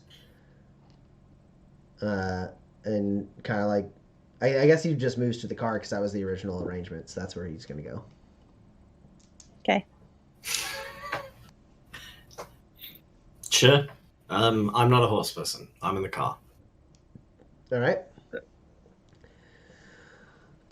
So you travel for a little while, and then it gets dark, and then there's like a point where the marshal instructs you, Pax, to kind of like ride alongside this Gina woman and like roll down the window, and he basically communicates with her about like setting up scouts, and he actually suggests, he goes, Kinsey over there, he is a mighty fine outdoorsman. He might be able to pick up the trail if we're not 100% sure.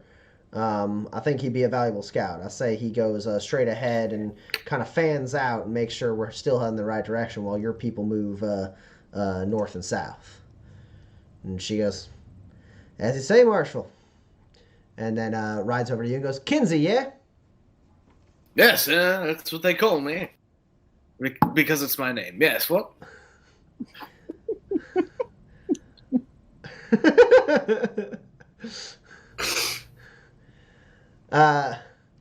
Marshal Crest, pleasure to make your acquaintance. Marshal Yen would like you to scout dead ahead and make sure we're still heading down the right trail, while my men and women go check our flanks, make sure we're not getting followed or ambushed from any angle.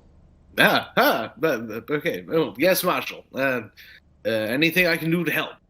Good. Good. Go on then. All right. Yes, I shall. I'll ride my horse up ahead and follow the path as best I can. Okay. We'll do another survival roll. At this point, you guys have been you've kind of lost the trail a little bit, and it hasn't been picked up in a minute, and now it's getting dark. It's like straight up nighttime now, so it's pretty hard. Unless you have like night vision goggles or something like that, I think we're going to put this at a -3 for difficulty. Sure.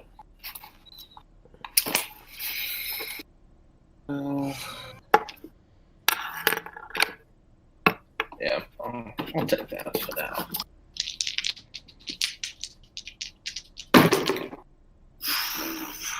These are really high rolls. All right, that is one singular success. I think. Now I'll let that success roll. Okay. So you pick up a couple things that could be their trail. Mm-hmm. It's hard to say for certain. It's not like straight up like tire treads that match what you saw before. But there is like some disturbances up ahead that like seem kind of consistent with like the path you kind of predicted. You know, they're veering just slightly north now, but like you're not really like that's like that lets you know that you're probably heading in the same right direction. But if they take a left turn like 20 feet ahead, like you're not going to know for sure. Right. I guess yeah. I'll continue following that path. It seems the safest bet. Okay. So you double back, pass along that information, Yes. and the marshal train basically keeps going for a little bit, and then you get a little bit ahead and continuing down that path for certain. After a little bit, like Kinsey, you're looking around a lot, and you're starting to think like you may have overshot a little bit. It seems like they may have made a turn at some point in the back. You guys may now be heading in the wrong direction. That's after about like 4 more hours of travel. Great. Excellent. You're not sure at what point in the last 4 hours you guys have like managed to get off course, but like you're starting to feel like there's like you feel like you should have picked something up by this point, and now you're like, somewhere in the last 4 hours they probably made a turn and we've kind of lost them. Sure. I think I'll go back to Marshal Crest. Is she with Marshal Yen? She's on her horse. The Marshal Yen is in the car. But yeah, you In the car, sure. You can approach her, and she goes, "What is it, McCharlotte?"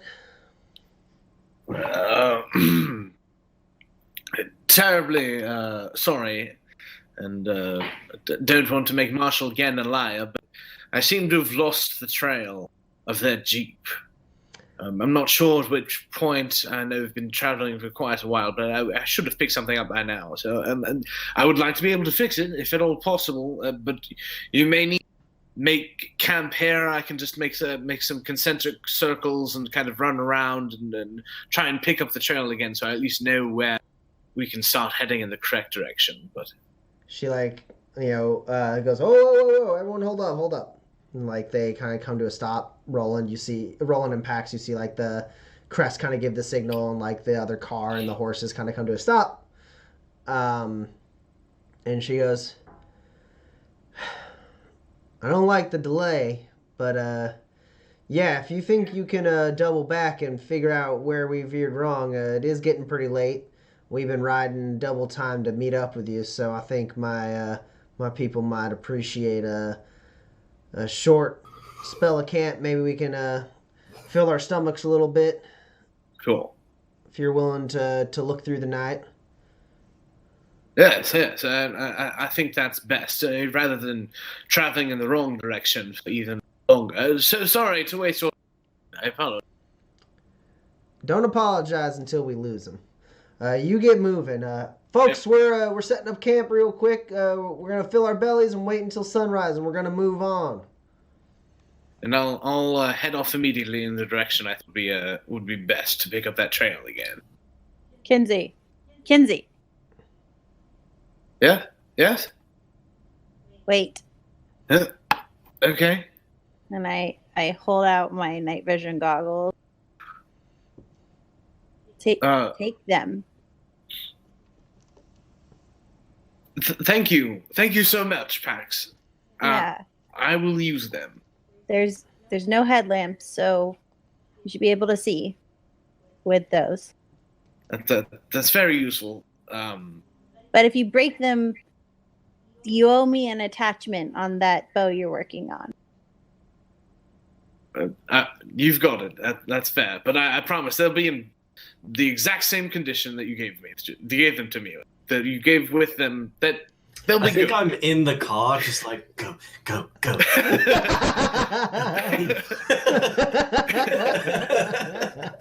Yeah. And Kinsey rides off into the night, donning his spectacles. Cool. So that makes what was about to be a -5 test into a -2 test. That's great. That's perfect. All right. While once we make camp, I'm gonna What quality are your night vision goggles? I don't know. Let me take a look.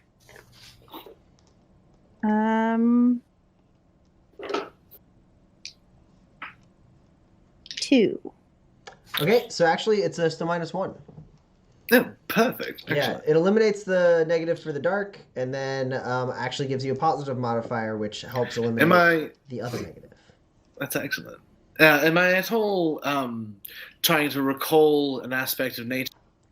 No, this one's practical. It's practical, sure. That's fair. This isn't knowledge based. Right. So just a -1 then. That's and then.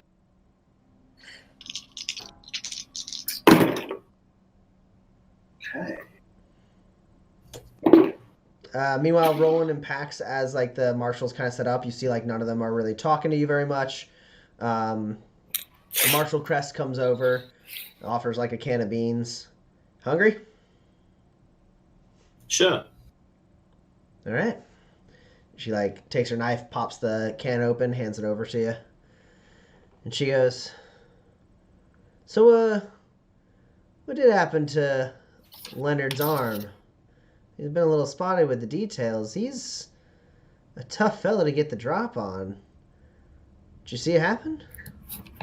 The way I understand it, the doctor took it off. Yeah, the doctor said that she couldn't save it. It was either he was gonna die or he was gonna lose the arm. We woke him up and he said he didn't want the arm. Dead Man's Gang did that to him. Yes, I think either that he did run into some bandits when he was in the hills, so they might have done it. He seems pretty focused for a fella who just had surgery less than a week ago. I mean, I've seen him on the hunt before, but I don't know, this feels different.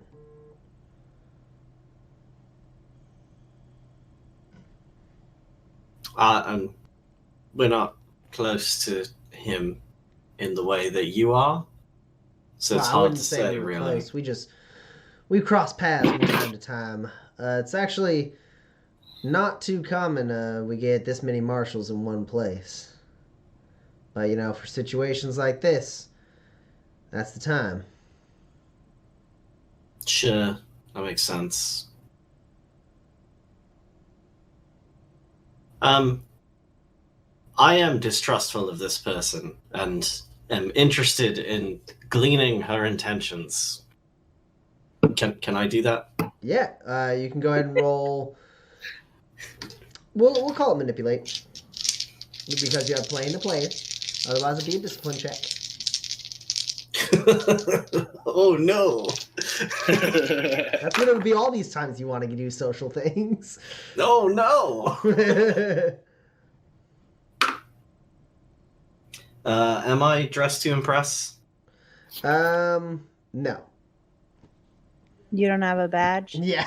I mean, I've got socially adaptable armor. I've just driven the boss around for a while. Saved his life. That's fine. You're acting in an impressive way, but you're not dressed to impress. Well, I would argue that whatever I'm wearing while I'm acting impressively is therefore dressed to impress. Yeah, my highs are 7s.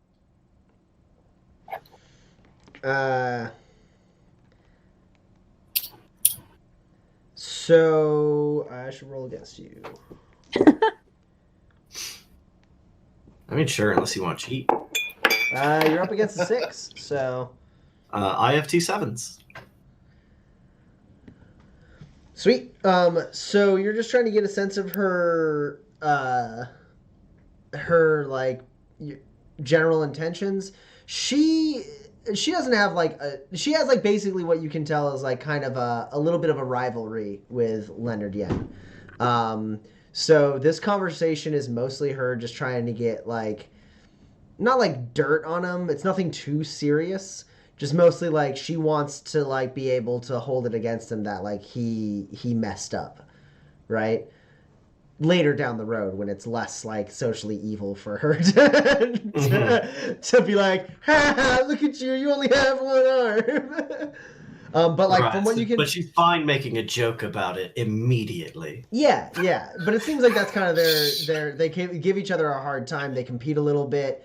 You think she has semi like joking, semi-serious kind of resentment for him because of the silver spoon in his mouth.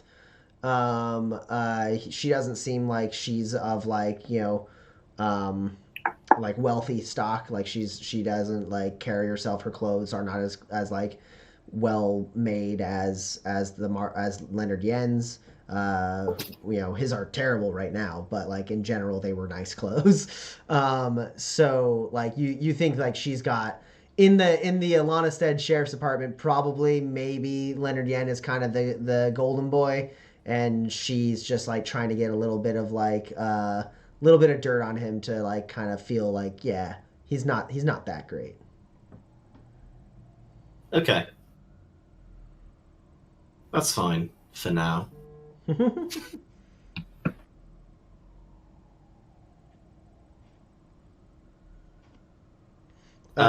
So yeah, she's just kind of poking and prodding.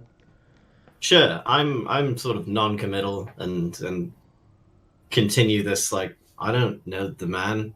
Like, Okay. We spent all of 3 days with him, many of which were just in a truck.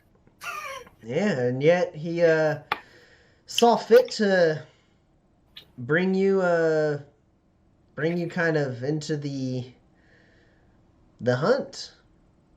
I'm sorry, how many of the Dead Man's Gang have you taken? Myself? Nah, none of them specifically. Oh, because we've done half. Is that so? I heard there was a bulletin on the LRC that a couple of them had died in Lily Ridge. You telling me that was you? Yes. All right. Impressive, surely. What about you? What's your story? She says to Pax. Beans?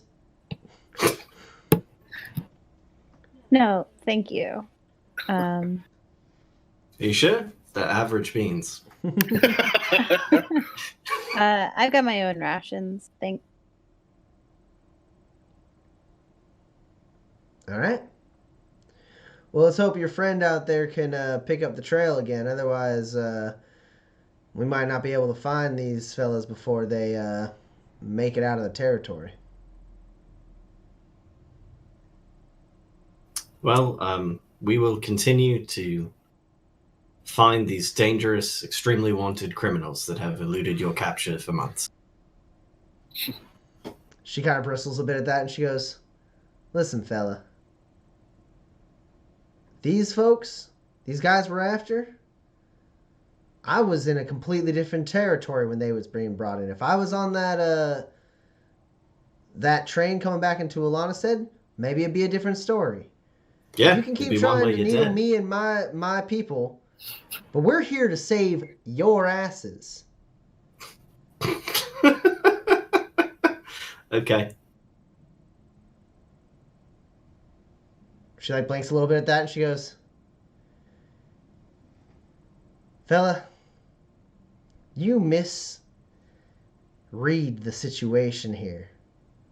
You are a criminal surrounded by marshals who could, at any point, decide to stop being nice. So Yes, and maybe- then you'd never get what you actually want. all I want is to take Marshal Yen back home safe, get a good payday." And rub his nose in it while you're at it.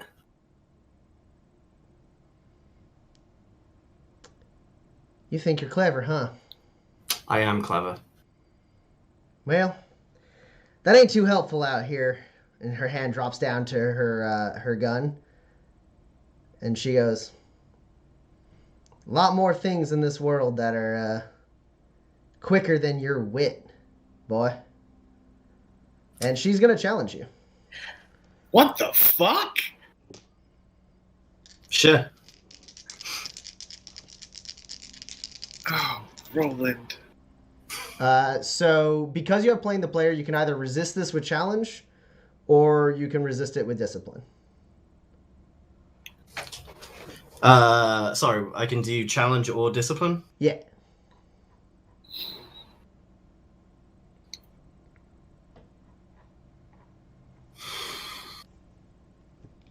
Nah. Here's to grit. I shoot the moon. Ah. Oh my god. What? You crazy bastard. You doing it. I'm gonna end up dead. Oh man. Do you want to explain shoot the moon? Yeah, so Shoot the Moon is a grid expenditure where instead of rolling a test, the test is set off to the side, doesn't happen, and the person who uses Shoot the Moon instead rolls a single d20. If it comes up on the lower half of that d20, they succeed miraculously. And if it comes up on the upper half of that d20, they fail catastrophically. Roland, go ahead and roll a d20 and let's see what it is.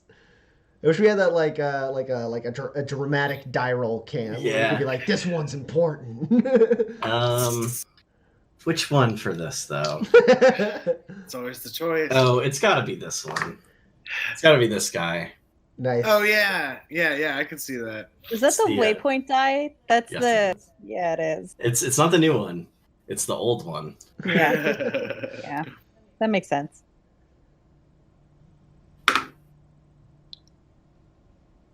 That's a 10. Ah! That is a exactly Wait, no, this is still really dangerous. I am not happy. Baby. That is exactly on the threshold of your miraculous success turning into catastrophic failure. So she says, there's things out here that are quicker than your wit. And I say, not much. And then the drone with all the rockets on it, like, comes up out of the back of the truck. Sure, yeah. So you'll win the challenge. She will concede. I think basically, unless you want to shame her more. No, it's gonna be like sort of... everyone sees this happen, and like all of the marshals are terrified of you now.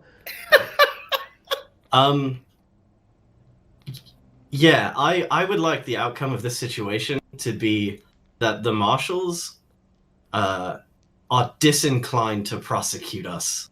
Nice. Okay.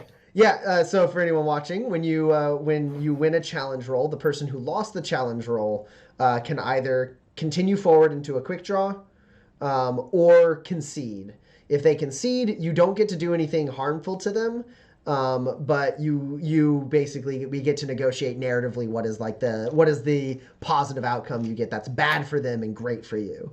So yeah, you say like not much, and like and then just like looming coming out from like the truck, kind of like stepping on the cab, and like the rocket like comes down and like puts like a little like 3-point like laser pointer on her forehead, and like she like steps back and like puts her hands up. And then, like, all of the marshals, like, one, like, he's got, like, a mouth, like, half full of beans that just kind of, like, dribble down his chin.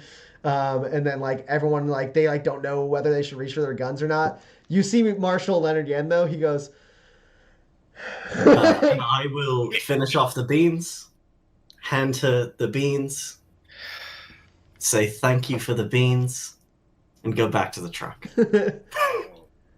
And she just kind of like steps back, like watching this thing. And as you get in the truck, then the like drone climbs back down, and she like steps back, turns around, goes, "The hell are you looking at?" And all of the marshals like, "Oh, beans, beans." And Pax, I think Marshal Yen catches eyes with you, Pax, and like raises his eyebrows, like, what just happened? You just give him a shrug. like a bewildered shrug. Like, this is my life. Welcome to it. Things escalate quickly, and if you just don't move, sometimes they resolve themselves when you don't say. Let's cut to Kinsey. Kinsey, you're riding through the night. You're not going to get a good night's rest tonight, but you are hunting for this trail. What did you get on your roll? So that was 2 successes. Okay. So you are able to basically, you double back, you realize the spot where their path kind of diverged with the path you guys were taking. Okay. You spot that, and you go up that ways a little bit, and then you like stop to water the horse. And then you eventually pick up another sign of their path, and you feel like, okay, yeah, I see where they're going. They made a slight change to their course, which while we stayed on the original course became kind of bad. But you're pretty sure that you can like where everyone is camped up, basically, you can kind of cut over and maybe not lose that much time. It's not great, but you're still not sure exactly where they're heading. All right, good. But yeah, so you'll return to the camp at sunrise. And since you had to basically stay up all night and didn't get to rest or like eat very much on the road, let's go ahead and roll an endure test. Yeah, that sounds great. See if you start getting fatigued. See, I've wrote on my sheet that I have +2 to endure, but I don't have a reason for. Oh, it's my vented opposite. Yeah. All right, cool. Cool. So that's it. So I won't die.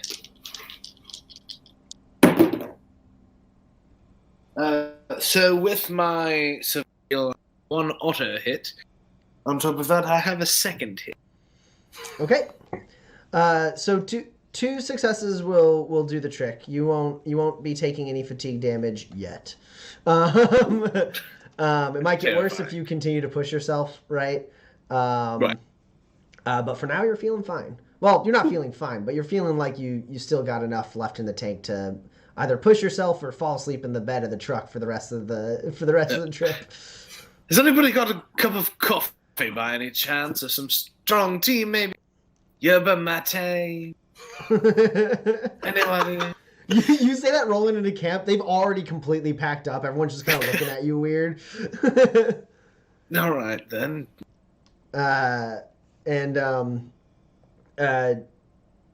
Gina comes over to you and goes, "How'd you fare?" Oh, I found it eventually. We just split off a bit. I path I thought they were going, and they're actually a different, well, not too far from it, at the very least. All right. You look a little tired here. She pulls out like a little bar of like, it might be chocolate or like it looks like it might have something else like in it. And she like breaks it off and she goes, "This one might give you a little bit of energy, but we gotta get moving." Thanks very much, Marshall. I'll eat it on the way, and I'll hop up on my horse and lead them to victory.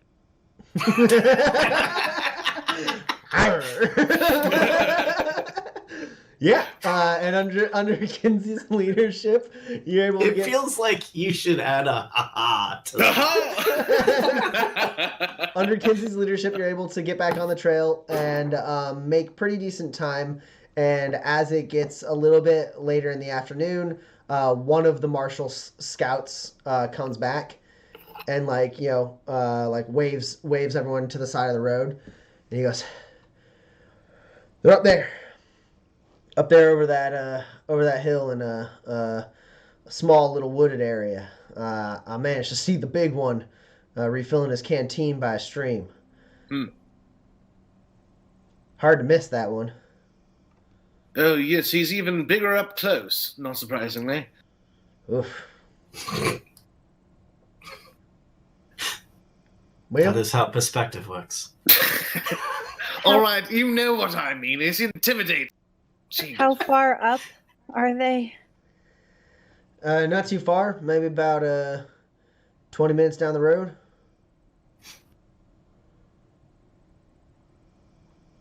Do we want to go on foot? Going foot, it might take a little longer, but yeah, that's going to be a quieter way to do it. And Marshal Yan goes, "Let's not waste any time. Let's Give get me these sons of bitches." Just 1 second. I'll hang back, but I promise I'll catch up. Can I try and finish up these stink grenades? So the problem is,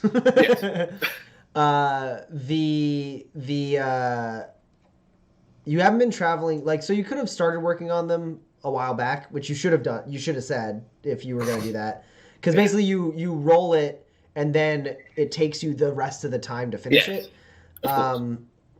We haven't reached the third day yet. No, you did. When you got to the original camp, you did. You could have been continuously working on it. I'll let you, without spending grit, I'll let you say that you were continuously working on it, like from the point that you got there. But in the future, if you get to the point where you're like 3 days have passed, you can be like, "I want to keep working on it. Cool, this is the project I'm working on." You are a benevolent god. Thank you. Well, not yet, because during all that time you were working really hard, right? You scouted ahead, and then you scouted back. So like you had very little time to really work on it during those like this time. So I'm gonna put it at a -3. 3, sure. All right. Could be worse.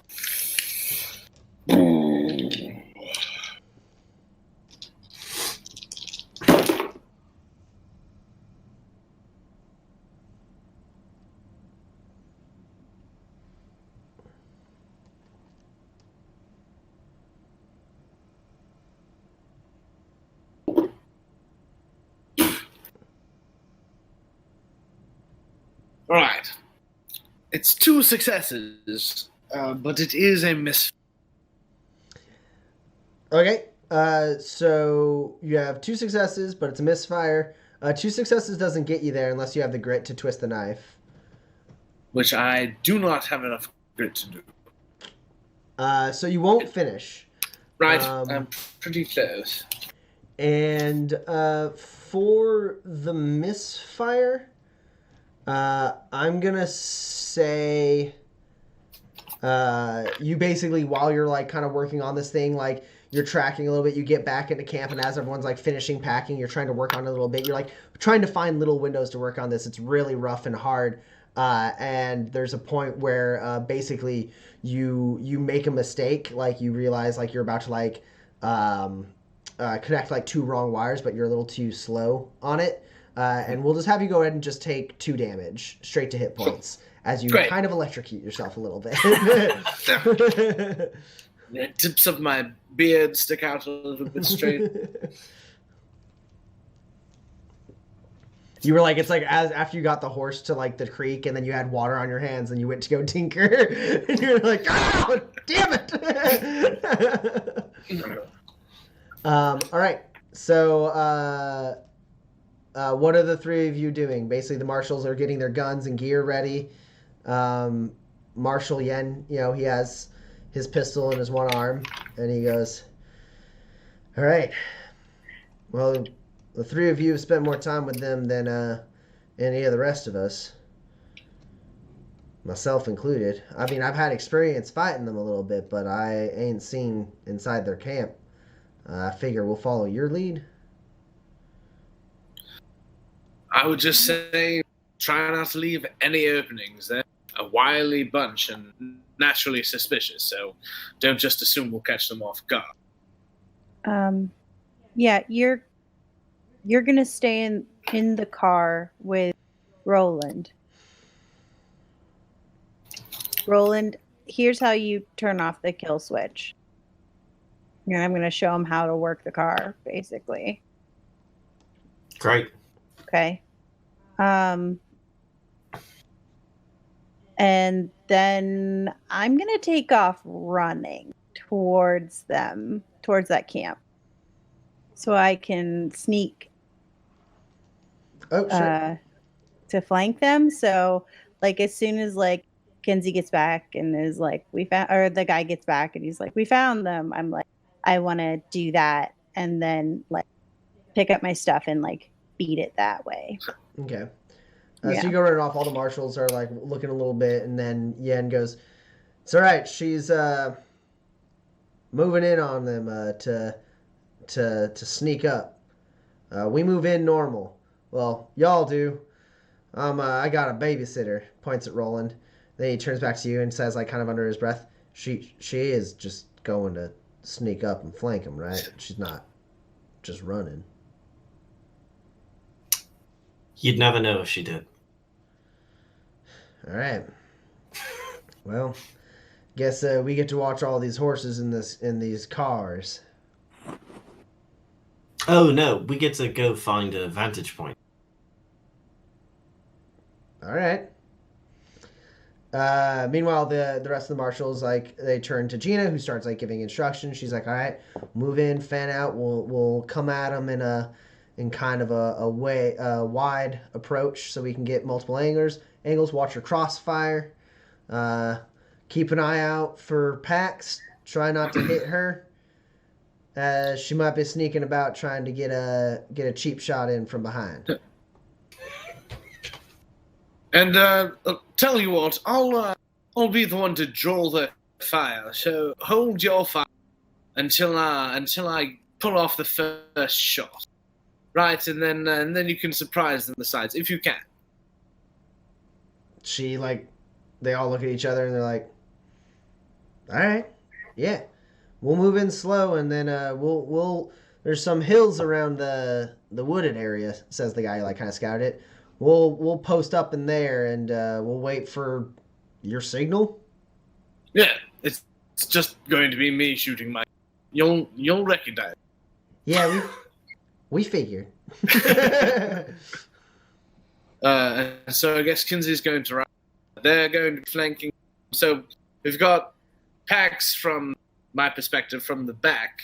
We've got them flanking from the side, so I'm going to go the opposite side of Pax. Okay. So it takes a little bit for them to get ahead of you. You have to wait a little bit. Are you going on foot, Kinsey? Are you going on horseback? Are you going in a car? I think I'm going to go on the. On the horse? All right. Yes. So you hop on a horse, and then they basically all fan out, leaving Roland and Yen behind with a bunch of horses and 2 cars. And Yen goes, "Vantage point, you said?" Yeah, no, the drones for when this whole thing, goes sideways. There's just 2 of them, Roland. Did what I say not make? No, the drone is so when inevitably something unforeseen happens, we can shoot them with a rocket. All right. Well, I suppose we make our way over to the hills where the rest of the marshals are. That seems to be the best vantage point. Yeah, sure. All right. So you kind of follow their trail, hitch up the horses, and then get the drone out of the car. And you come up, and like all the marshals are like kind of laying and like hugging rocks and laying on the hills, looking in. You can kind of see like movement in the trees. It's a very small, like kind of small wooded little patch in like a kind of a wide glen, and you can see movement inside there. And then you also see Kinsey just like riding straight at it. Pax, you're trying to sneak up prior to this? Yeah. I want to swing around the camp until I get to the point where it is closest to the wood. And then I want to sneak into the camp. Okay, you want to go full on in.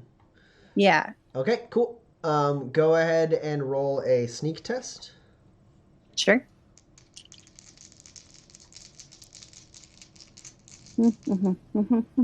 So snack. Ugh, this Band-Aid on my finger makes it really hard to navigate the computer. Okay.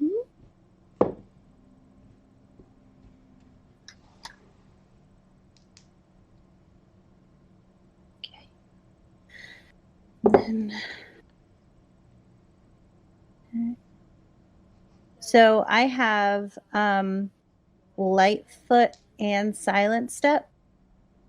Okay. Lightfoot lets you move at normal speed while sneaking. And then Silent Step is what negative modifier to be heard? Pretty sure it's a -2 to be heard. I think it's a -2, yeah. I think that's right. Okay. What do you got? Let's find out. You're up against a couple of 9s. Oh, that's so cute.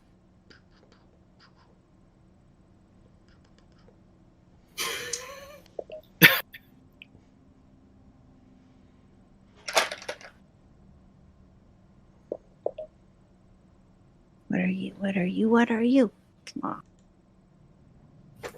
Oh, wait, I have a reliability. Yeah.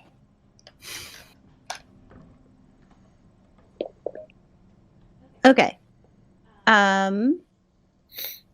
So I have 4 hits, 13 high. Okay. So how many yeah. net successes over a 9? No, 4. Sorry. You have 4 net successes over a 9. Yeah. Okay, cool. Yeah, you're able to get right up in the camp. You basically swing around as the marshals are getting in position. You start moving through the trees, and it's not very hard to find the camp in there. And you see basically a couple of tents. There's a pot with basically instead of like a full-on fire, it's basically got like a burning can of like oil underneath it to heat it. Less smoke that way. And you see the massive form of Beau Frederick sitting there. He seems to be like tweaking his massive club. He's got his shield kind of leaned up against a tree next to him, and he is like tightening some of the like metal bands around this massive club he has. He doesn't seem to notice you at all. You don't see Rufus. Okay. I wanted to get into a tent. Okay, well, you got 4 successes, so you can definitely go in a tent. There's 2 tents, one to the left, one to the right. Which one do you want to pick? Well, I imagine Bo's is bigger. Yeah, I guess there is something to be said. You can recognize which tent is Rufus's tent, right? You've seen his tent. You've also snuck into his tent before. Yeah. It's not like it's full setup. It's kind of like a half setup of it. It's not like that big, large, like kind of thing. It's a little bit more like compressed, but like you can still recognize it. It's got like the same patterns on it that it was before. So if you want to Sure. sneak into Rufus's tent, you can. I do. Cool. You slipping in through the front or like doing the thing where you remove like a pin and roll? No, I want to remove a python and come in on another Okay. side. Cool. No, I want to go in through the front. Okay, so you slip around Bo and move up to the tent, and you unbutton a couple of the buttons so that you can open the flap, and you slide in, and you see Rufus is there. He seems to be eating something out of a bowl. He's got like a book he's reading. And he's just like, putting some stuff a spoon, eating it, reading a book. He doesn't seem to hear you come in. Okay. So I've got both of my knives out. Okay. And I am gonna say, I should kill you, Rufus Nash. He there's like the smallest bit of a jump, right? You get like just that little bit of a and then he like composes himself. his spoon like drops his meal. Then he sets his spoon down, closes the book, puts both of his hands on the table, and he goes, "Well, what are you waiting for?" As I see it, I owe you a life debt. And he turns a look over his shoulder, sizes you up, and goes, "All right, I'm listening." I was on the way to the gallows in Alanistead. That you were. And your misadventures and half-cocked plans saved my life. Well, you're welcome. But I'm done being the junior member of your very small gang.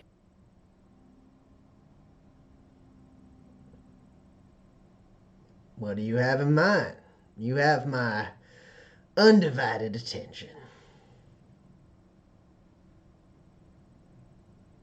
I have survived your idiot team again and again and again in pursuit of I don't even know what, really. So you're going to tell me right now what it is I've experienced so much pain and death from. And then we're either going to call it even, or you and me, we're going to have to come to a different decision. He kind of looks just a little bit differently at you than he has in the past. And he goes, "Where's the rest of the gang?"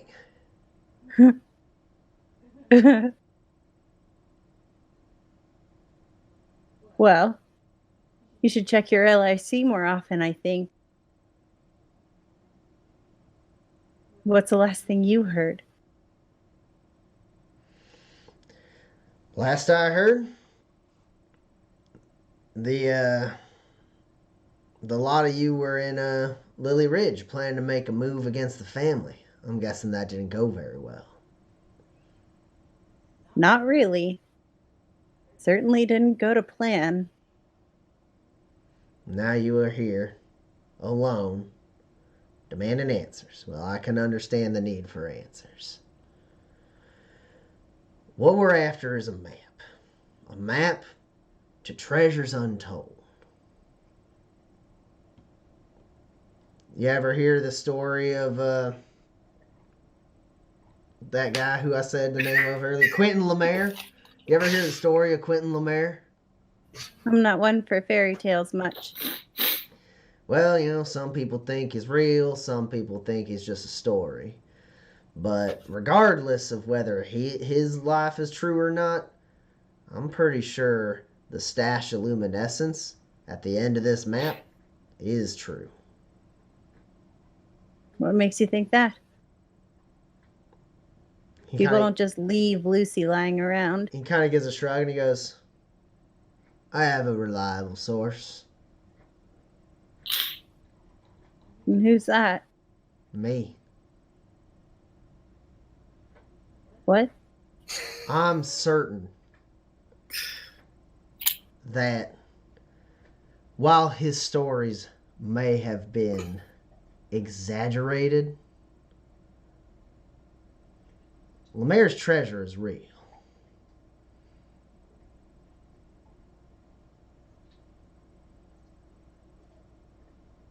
He stole it.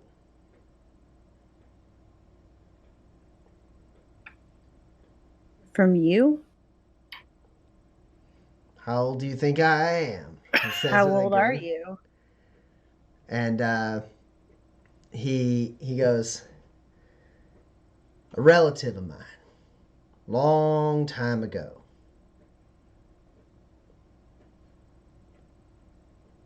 And then he stands up and he goes, stands up really slowly, hands up in the air, and goes, listen. You want to be a senior member of the Dead Man's Gang? Seems like it's a pretty large split 3 ways between you, me, and Bo. Unless, of course, you want it just to be a 2-way split. You telling me you know something about this lockbox, Pax? You know something about this map? Now would be the time to share.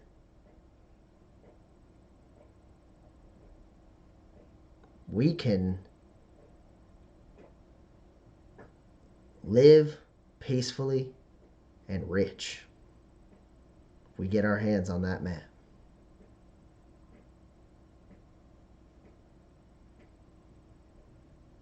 I know where it is. Well then. Pack your shit. Let's go.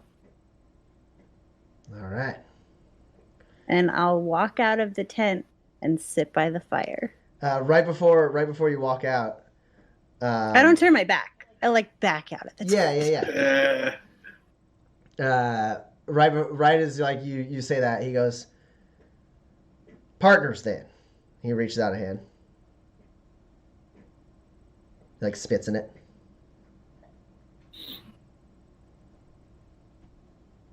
You never lie to me again. Deal.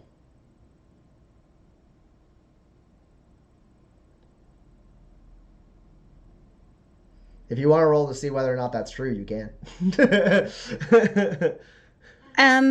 Yeah, sure.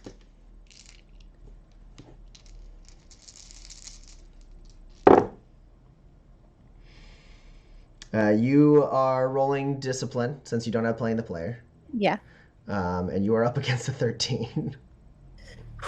All right. Oh, I should have used all my grit to bamboozle. No. I mean, I could re-roll if you want a bamboozle. Yeah, I do. I want to spend 5 grit. I jumped the gun a little bit. I rolled and threw out the numbers before I gave you a chance to spend any grit. That's my bad. Okay. How much do you want to bamboozle him? 5. 5 times? Yeah. Okay.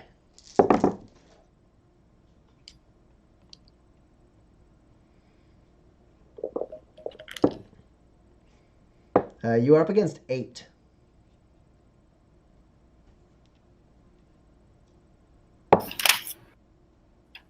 I'm going to spend a grit to roll another die.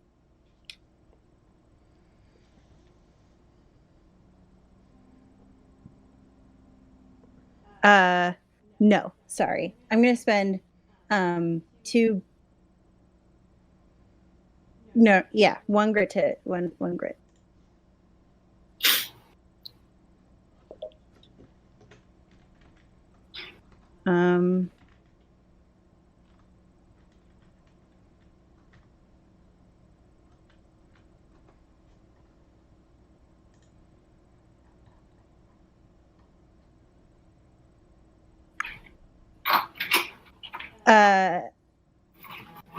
I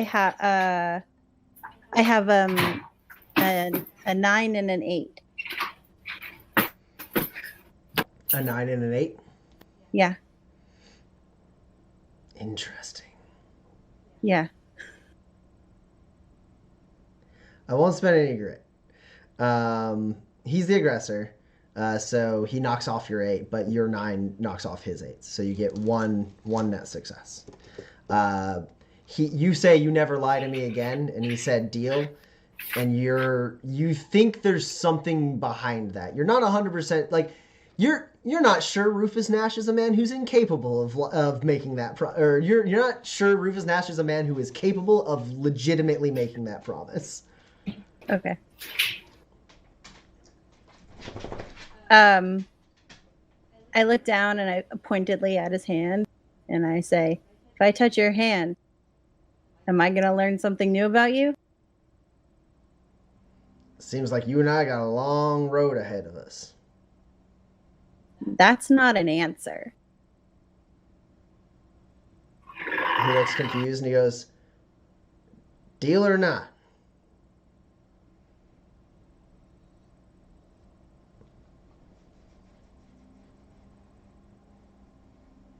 I think at that point, as you like kind of hesitate and look at his hands, Roland, you see Kinsey riding in towards the forest.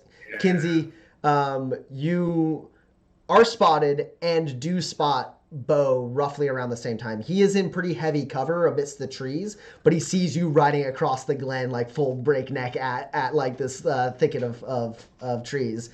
And he like yells, "Rufus, we got incoming!" And he grabs his shield and his club. But like if you want to take a shot at him, you can. He does have the cover, so you're gonna be at a -3. Yeah, I am definitely gonna take a shot at this.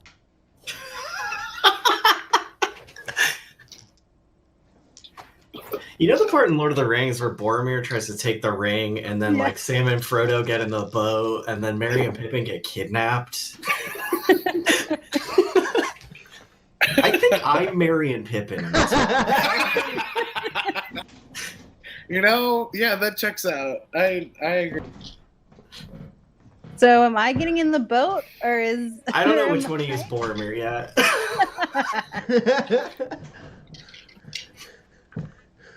Sorry, the dog desperately needed a ball to play with. Oh, oh dag. Yeah, all right. Yeah, we'll find out. Yeah, I should go and take the shot, right? I am... Yeah. I think I have the fucking... What's it called? The... stabby thing at the end of the gun. Bayonet. I have the bayonet, so I want to get that +3. And then what's my negative modifier, which I know you're going to give me? The negative is 3 because he's in very good cover from you. So you're at awesome. So yeah, that's going to even out. I'm rolling a regular.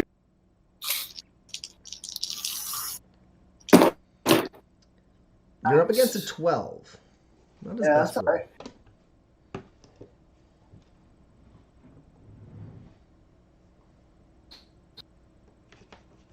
As I am the aggressor, I have 1 success. Oh! How much damage is that? Yeah, so that is 6. Yeah, that's yeah, make sure that's right. Yeah, 6 with 2 pierce. Okay. And now Bo the Bully is dead, right? Yeah. Headshot went right through his eye. Yeah. So he's like grabbing his shield and grabbing his club. He sees you. He yells, "Rufus, we got company!" And then shot goes off and just like nicks his shoulder, and he like stumbles back and like slams against a tree.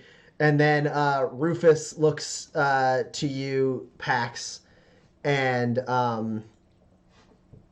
I grab his hand and I stab him. so. All right, we'll have to roll initiative because he's doing a thing too. No. He is definitely illuminated, and he was gonna read my mind if I touched his hand. That's what I'm sticking with. Yeah, we're gonna roll initiative, and then I think we might, we're gonna roll initiative, and we'll see where the initiative lies. We might end it here. Or it might go an extra like 10-15 minutes to get the first couple of rounds. Okay, got it. You know, I'm happy as long as there's no Rosa Volantes. That's really what it comes to. As far as you can see, she's not here. Yeah. Man, there's such a good one on the table, but I can't tell you how it has to come to be or it won't happen. Everyone take a grit. Okay, I'm gonna make my own luck here. While we're receiving grit, did I trick someone into a disadvantageous position? Oh my god, you definitely Push my luck. did. Chances.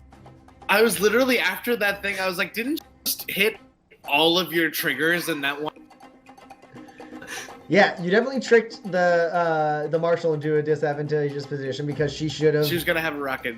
She was gonna, up. For sure. And you definitely push your luck despite a clear chance of failure. You shot the moon on a challenge roll. Yes, that's grit for you and 2 XP for everybody. Great. Okay. So I'll just put it here. Who needs paper notes? This is the future.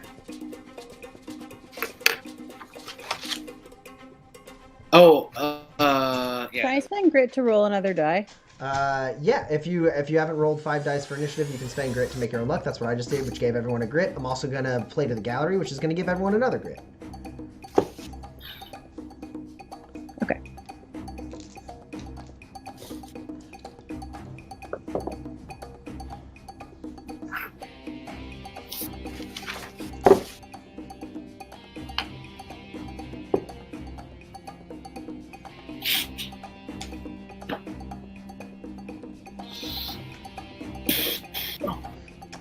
And then I will twist the knife so everyone can have another grit. Great. What? No!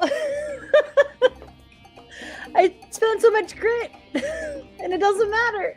wait. So we get 2 more.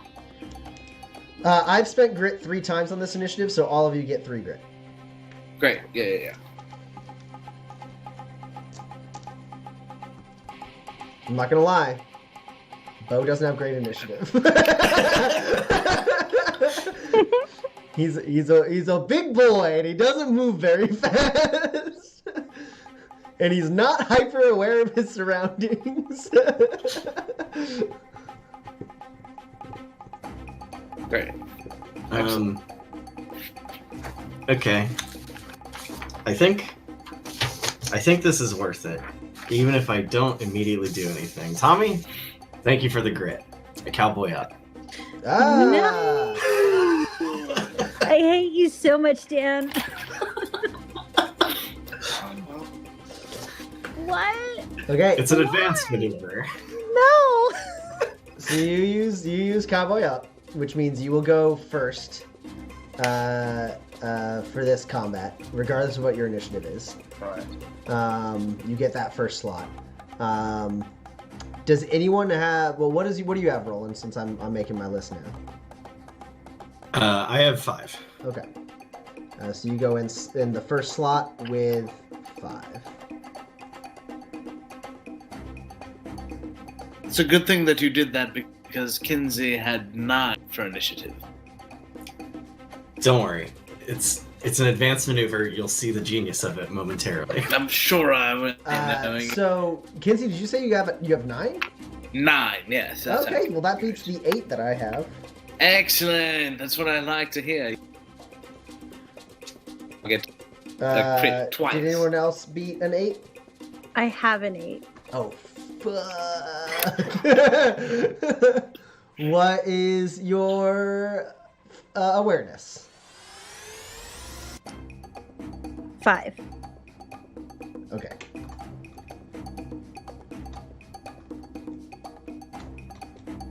But my finesse is 8. I know, but the first tiebreaker is I awareness. know, I hate breakers. It sucks. And then that gets all 3 of you in. So we'll do. And then.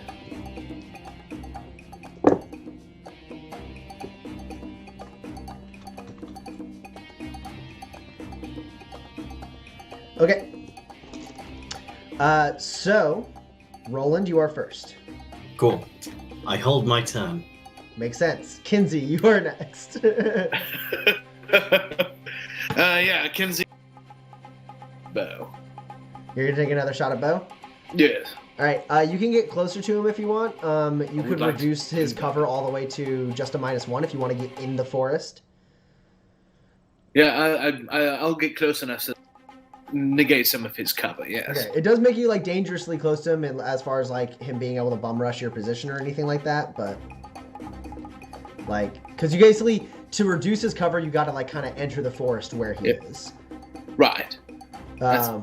So okay, so you do that. Are you staying on horseback, or are you jumping off the horse when you get to the forest? It's just somewhat difficult terrain for the horse, but not entirely. No, for sure. I don't want to run the risk of just hitting the horse with a club. So yeah, I'll hop off the horse. Okay. So yeah, you ride in. You leap off the horse, and yeah, you can take a shot. And the horse vacates the battlefield. I have to stress this. The horse is fine.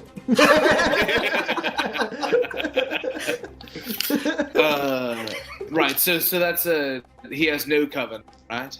Yeah, you were a bit far away from him, so you're only able to get his cover down to a -1 for you. -1. Perfect. Yeah, because he still has a little bit of cover. You haven't been able to completely flank him, but you rush his position enough that it's only a -1 as you enter the edge of the forest.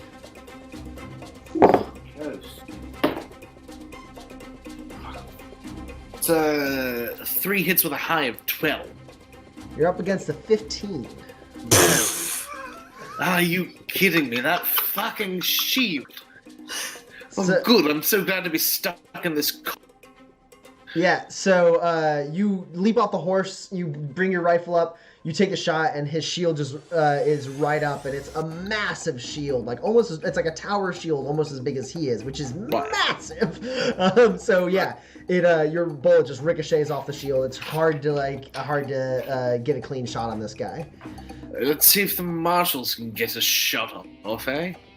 All right, so that is Kinsey. Roland, do you want to take your turn, or are you waiting still? I continue to hold my turn. Okay. Rufus goes next.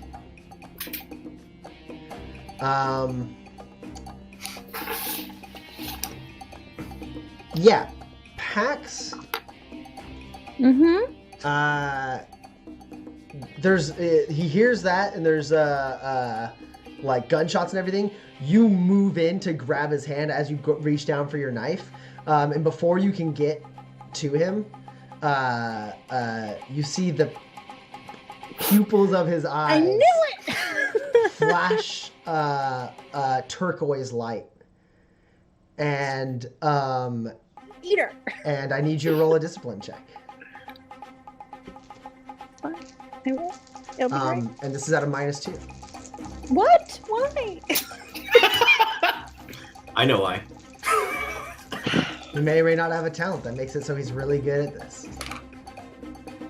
I think I built this character. Tommy, did you steal a character? Not quite. You have made a character in some ways similar to Rufus Nash, but in many ways not.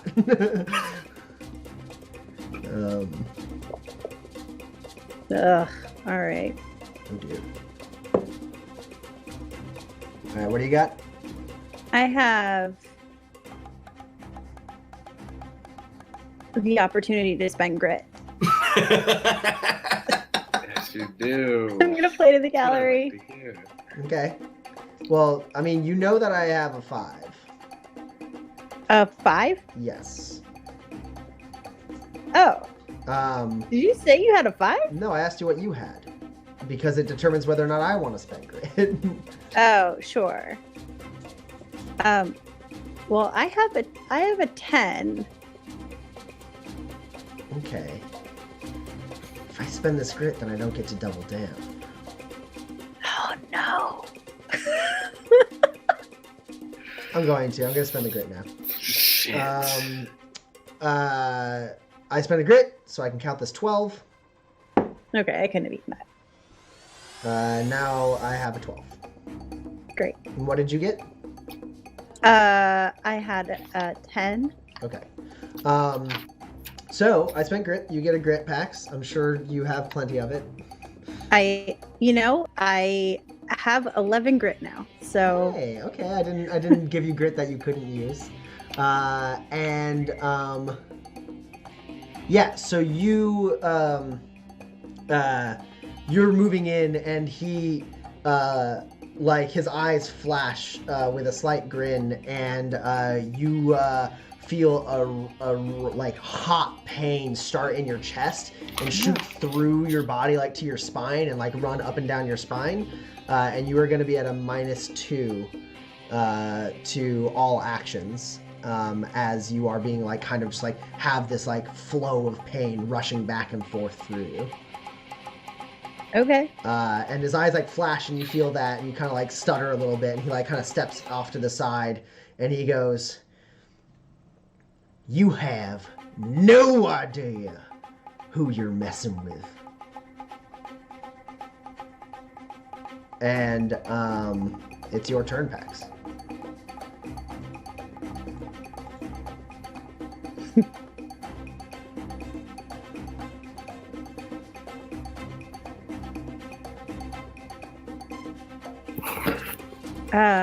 Okay.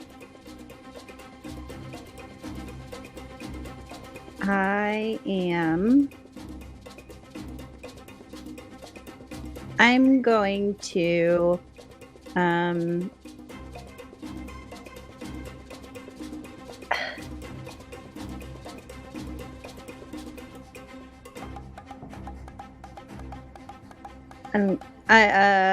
okay.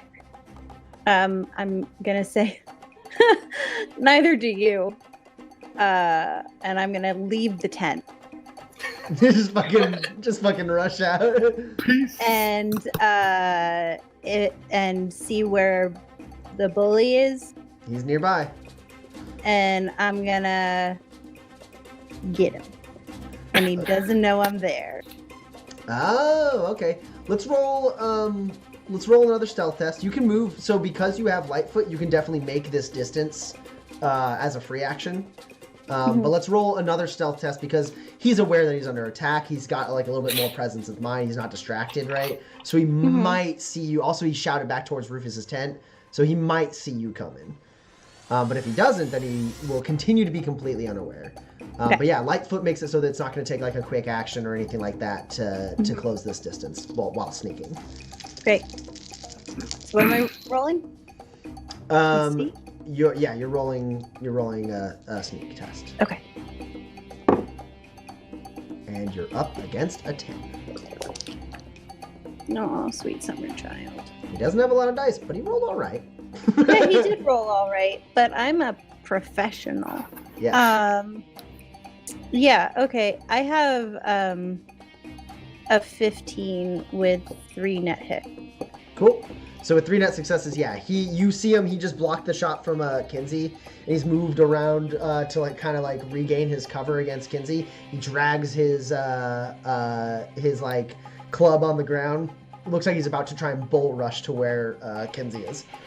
And you just like quick as a ninja, just like tent flap open, like glide across the camp, and then both knives out, like leap up to stab in on Bo. Sure. So I'm gonna flip the knives so I'm hitting him with the like blunted side. Or this is what I'm going to attempt to do. And I'm going to take a called shot to try and break his arm. So he drops his shield. Gotcha. Okay, that's going to be a -2. Yeah. But he doesn't know I'm there, so it's fine. I also have, just so you know, I do have a cheap shot. So. All right, cool. That gives you a bunch of bonuses when you're attacking someone who's unaware that you're there. What a good plant and payoff.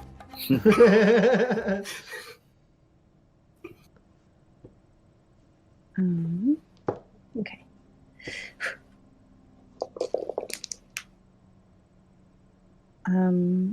So that gives me +2 to my skill.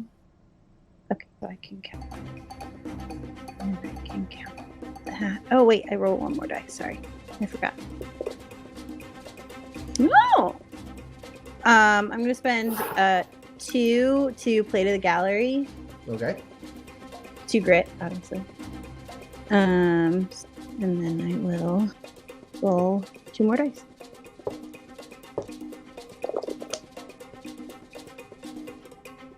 All right.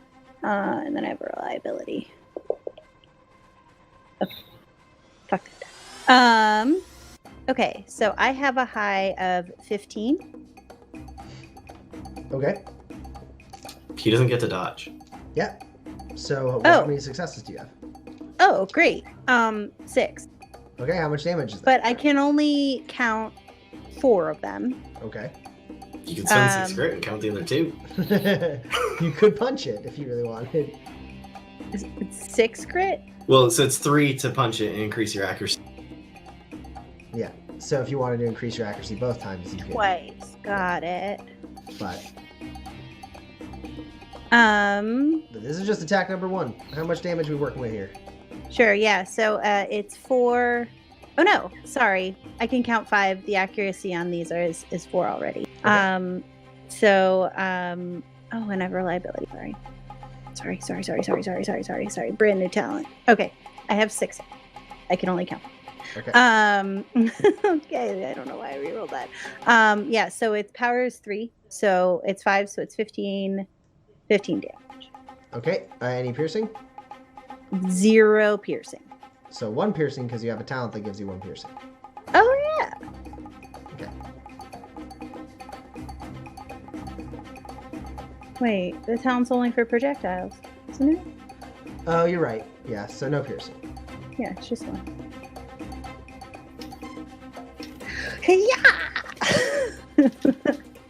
Yeah, so you're trying to make him drop his shield? Yes. Okay, cool. So yeah, your first knife digs in deep to his armor on his shoulder. Surprisingly, you're not able to get deep. He's got like thick armor, and it's unable to get all the way through to like his shoulder, but it seems to like bruise and pain him enough that he like bumps into the tree in front of him, and you do succeed in your called shot condition where he does drop his shield on the ground. Cool. And now you're like, you got one arm in his like left shoulder as he's like stumbling. Your feet are off the ground. Great. Yeah, so then I would just want to thwack him on the head with the other one. Okay. No. Wait. No. I don't have that. That's not a thing that I can do. It's not a thing I can do. Okay, yeah. I would like to thwack him in the head with the other one. Okay. Okay. This one doesn't have the bonuses. It's sad. Hey, that's a good roll.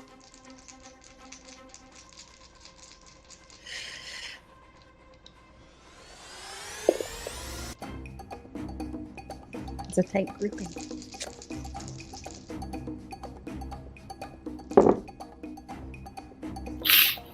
Ba, ba, ba, ba, ba, ba, ba. You were up against an 11. Oh, I have 2 11s. Hey, you're the aggressor. So how much damage is that? 6, no piercing. Yeah, so you I bet you that doesn't break his armor. You got the armor. You got the one knife in his armor, and you're swinging a little bit, and then you pull yourself up with that knife, and like he shouts out in pain as you like push deeper in on the armor, and then you manage to like just like wang him on the head with like the butt of the other knife, like right in the forehead. He like twists in a way that lets you drag your dagger back, and it cuts the strap of his armor, and like a couple chunks of it like drop off, and his armor is compromised as he kind of stumbles one way, and use like half of his torso is exposed now as you've like kind of broken his armor. Why don't you pick on someone closer to your own size? And then I'm gonna land on his shield. All right. I'm gonna do a flip. And then I do a backflip. Okay.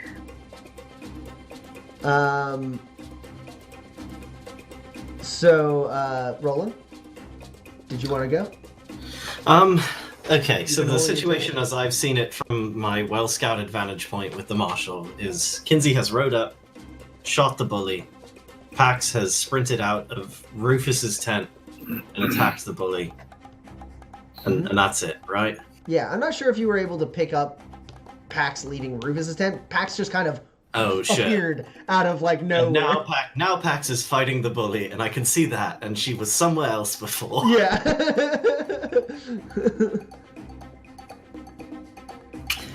Here's the thing, though. You know where she's not? Rufus's tent. True. I shoot a rocket at Rufus's tent. Okay. So you've programmed these. You've programmed this thing. So you get to roll. It rolls 3 dice. It's an automated gun, right? So you roll 3 dice for it, but it uses your technology skill -2 for its range skill. Okay. And Rufus's tent is kind of far and behind a bunch of tree coverage, so altogether we'll put an additional -2 on that. Okay. Does it have reliability at all? Yes, it does. 1? Yeah, it has 1 reliability.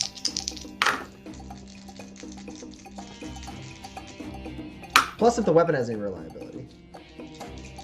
I don't have the stats on. Oh, you don't have the stats for the launcher. Okay. No. I thought we took care of that when you got those. No. Shame on us. No, it does not have reliability. Okay. I mean, it has the 1 normal one, but not any additional. Okay. Is the tent dodging? No, but Rufus is. He's aware that he's under attack. Oh, sure. Okay. I was like, I can hit the tent though, right? Yeah.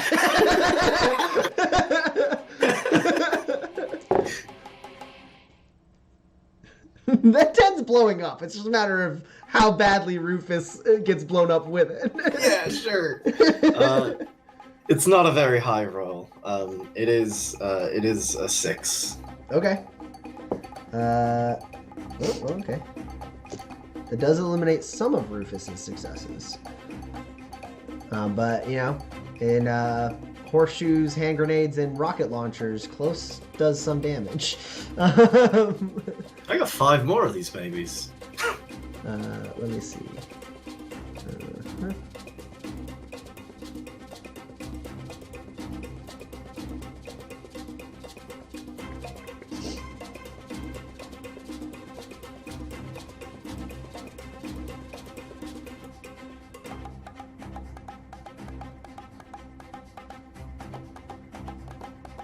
Okay. So he takes a decent chunk of damage. How much? Can I know like how much damage is on this rocket? It basically operates like a medium explosive, so if you get like a dead-on hit, it could be as much as 18 damage with 8 piercing. Okay, but that's the like it lands on him and he doesn't dodge, right? Yeah. Cool. Okay, I just want to know like what ballpark I'm working with, right? Yeah.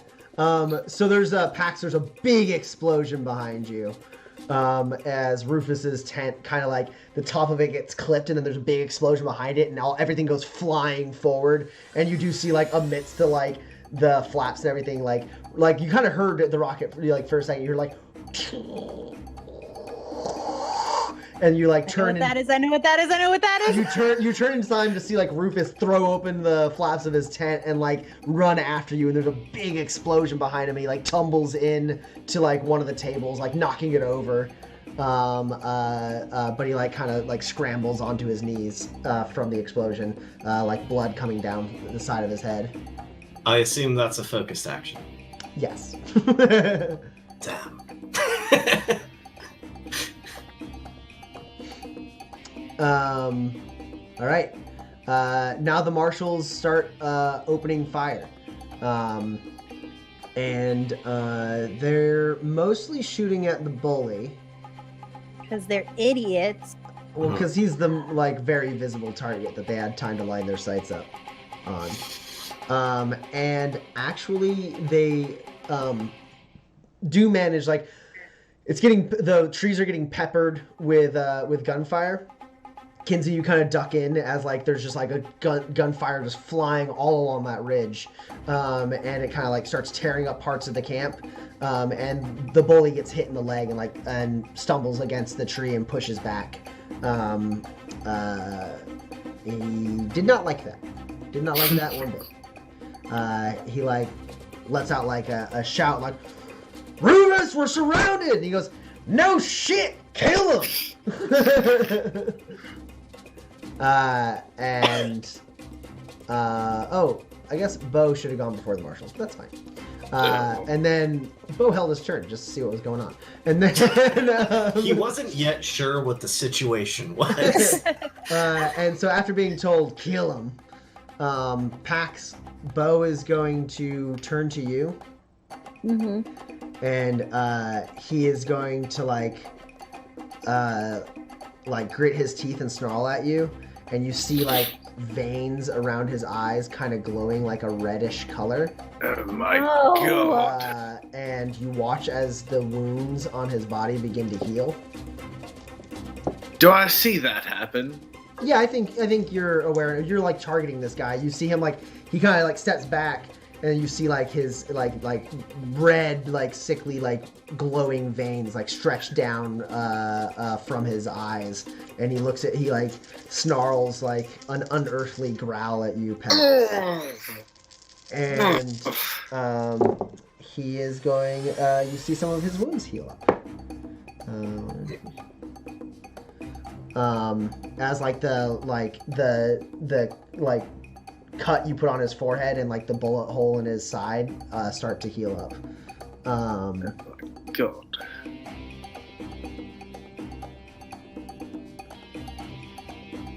Okay. And then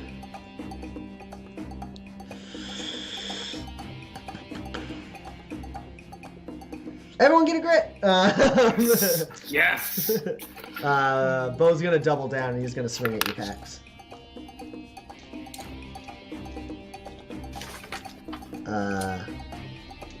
And he's gonna also heal up more of his wounds.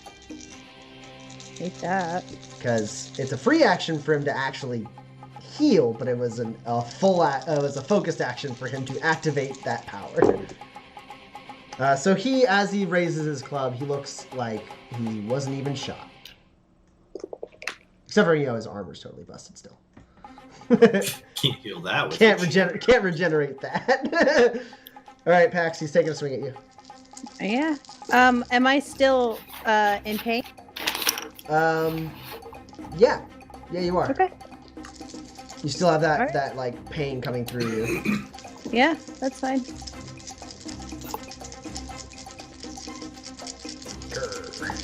Arg. I really should have taken. I could do this all day.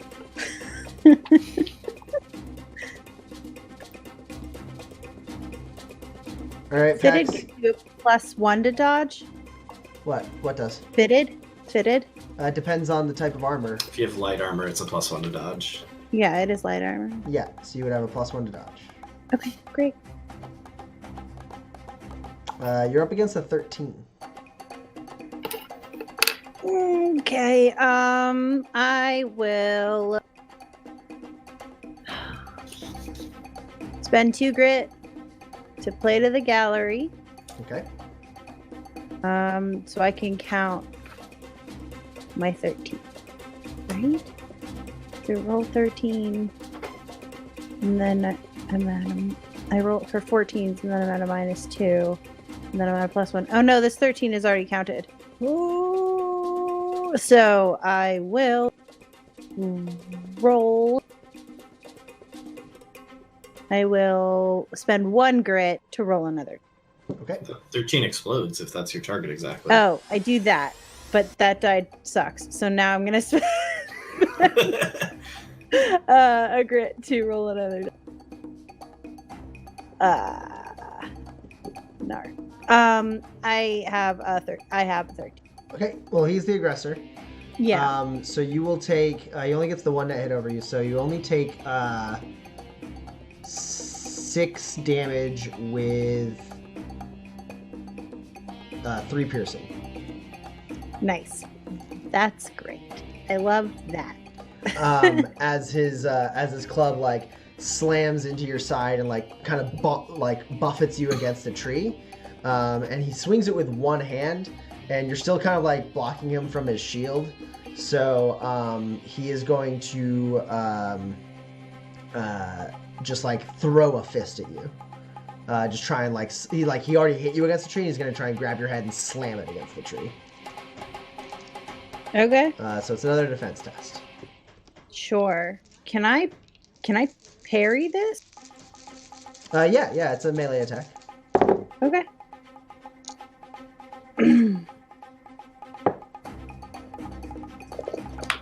All right, you're up against a 12.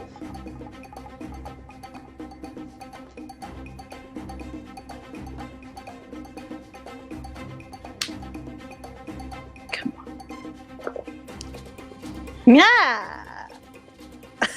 Gosh. What's that? I have a 13. Okay, cool. So as his hand comes to grab onto your head, you manage to like bob and weave and duck underneath it, so he's unable to Oh, I lied. I only have a 12. Oh, okay, so he will hit you. It's a second attack. It's Yeah. the second attack. Okay. Yeah. Cool. So he does So I hit you. Yeah. And he hits you. He hits you with 2 12s. So it's another 6 damage. This time, no piercing. Okay. It doesn't matter. I only have light armor.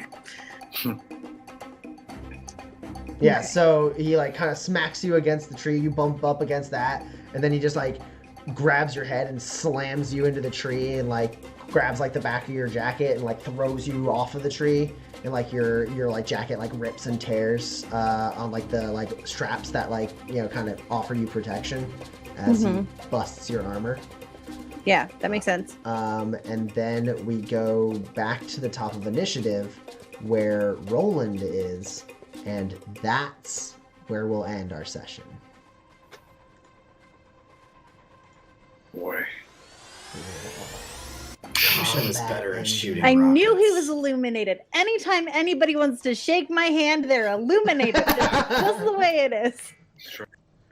Man, I wanted him to book it out of the back of that tent so bad. I know. So I could look Marshall Yen in the eye and say, it's bad luck to go out the back of a tent.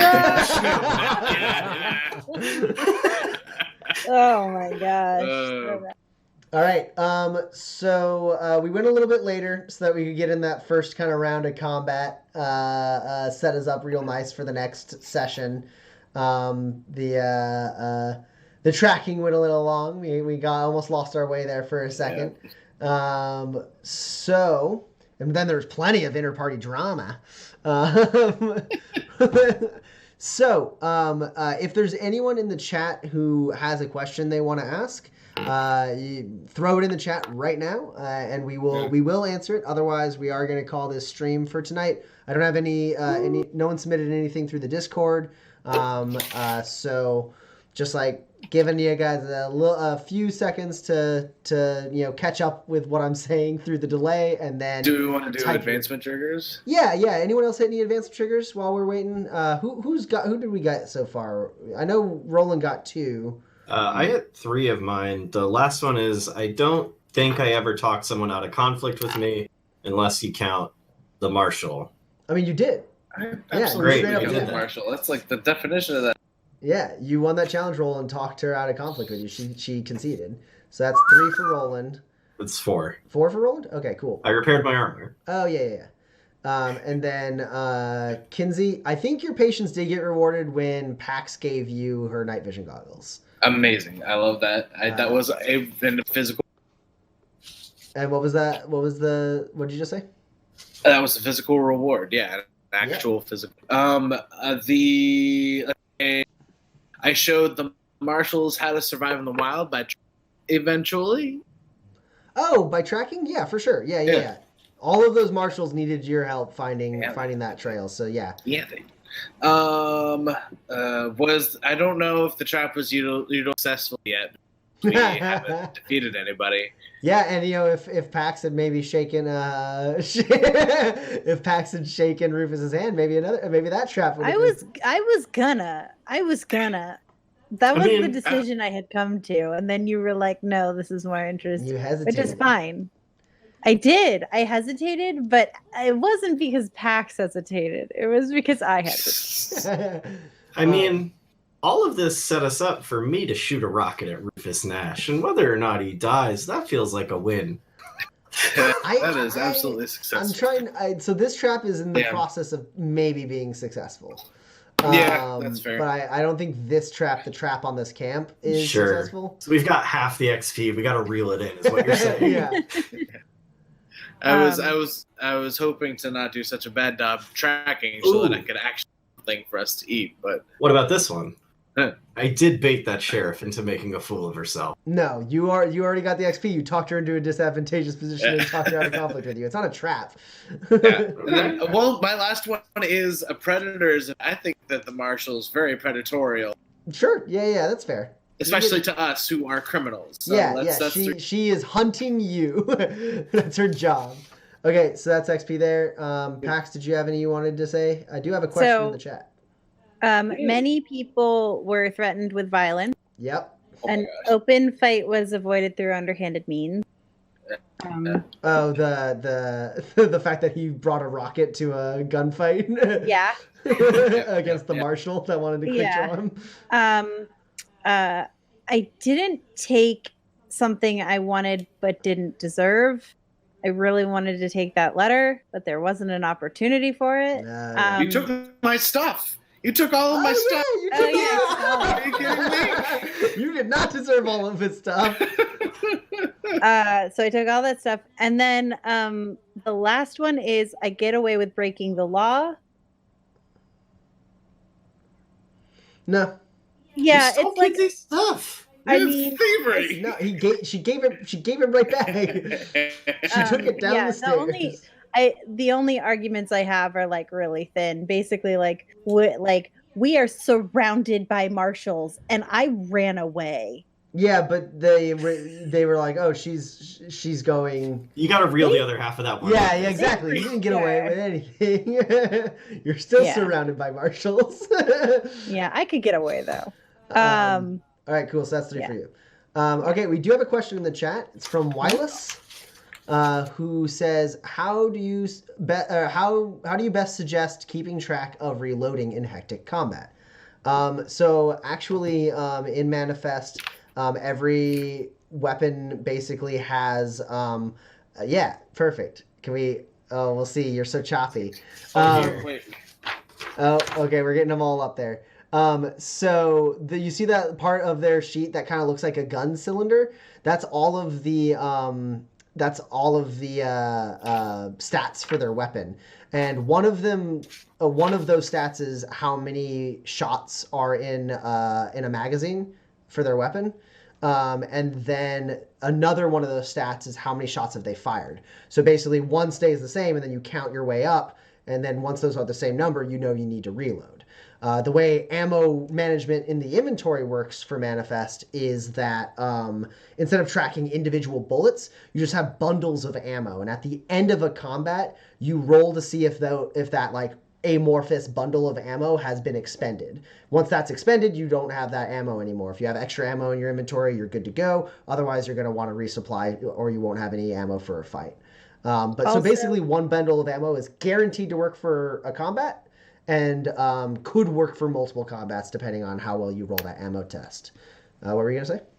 Oh, I was going to say also, if you're in a combat and you need to reload, that's rough. Like most combats don't go 6 rounds. So unless you have like a special mod or something for your weapon, a lot of times like you're not reloading. Well, so you'd have to be in like a siege situation. I think the other thing is that like both melee weapons don't have a reload, and then neither do projectiles like bows and like the knives that Pax throws. Both of those don't require reload. Just the ammo to like just take a shot, yeah. Unless they have the like reloaded thing, which basically makes like a bow a crossbow. There are mods for firearms specifically that make them fire more than one like ammo expenditure. Yeah, right. Like Kinsey's rifle, for instance. You saw Kinsey had only shot that gun once, but marked that he had fired 3 bullets because his gun is like a burst fire. That's my light, but yes. Oh, sure. So like that would be like you get the burst fire, you shoot 3 shots. So if your magazine is lower, you may actually have to reload those guns if you don't like get like an extended magazine, or if you don't want to like go crazy and get a belt-fed magazine. But if you're playing with the quick start rules right now, the suggestion that I have is in pen writing like the number of like bullets that you have in the chamber, like 6 or whatever, and then making 6 circles and then marking in pencil when you've used. Yeah, I've taken to the couple of times I've played, I just tallied. Right, just next to however much I had, I would just like start a tally and be like, okay, I have 6 shots in this gun, so I'll just be like 1, 2, 3, and if I get to 6, I erase it as I reload on my turn. All that said, we've played dozens of sessions of Manifest, and I've played combat heavy characters in a lot of them. I have had to reload a gun in a combat one time, and it was during a literal siege. Yeah. I mean, yeah. It's reloading isn't that big of a deal unless you have like a couple of mods that make your magazine like really small. Because you can make something like bolt action, which reduces the number of bullets it can fire by like 4 for like extra power. So like you can end up with a 2-shot gun. Yeah, I know one of our friends had a gun in his prosthetic hand and like put as many mods on it as he could to like max out the power and all of that, but it left him with a single bullet in that prosthetic hand. Yeah. But it's really tough to be like a gun-based character in Manifest and for combat to go on long enough that you have to reload unless you are in a truly epic fight. Yeah. Which are super fun when you get there. Yeah. Cool. That seems to be our only question. We thank all of you who stuck around a little bit later to watch the end of this episode with us. We're super excited for next week. We'll see what happens. They're in the thick of it. Great. Looking at the chat, Wireless is really likes the mechanic for the ammo, which I dig. Our goal was specifically to try and make it so that there's that survival aspect where you want to manage your inventory, like with the cubes and the ammo and everything, so like you have limited supplies on hand, but that you're not like sitting there being like, okay, how many bullets do I have? How many blankets do I have? How many ropes do I have? It's like it's all just bundles, and when the bundles run out, you need to go get more. Cool. Thank you so much to everyone for watching. We're going to sign off for tonight. We will see you again, same time next week, Tuesday at 8 p.m. Yeah, and don't forget to go up there and hit the subscribe If you button. like the show, Smash. follow, subscribe, smash them Yeah. both. And that way you can catch it every time we go live with this show or with any of our other shows as we go into February. We love you all. Thank you so much. Good night. Bye. Bye.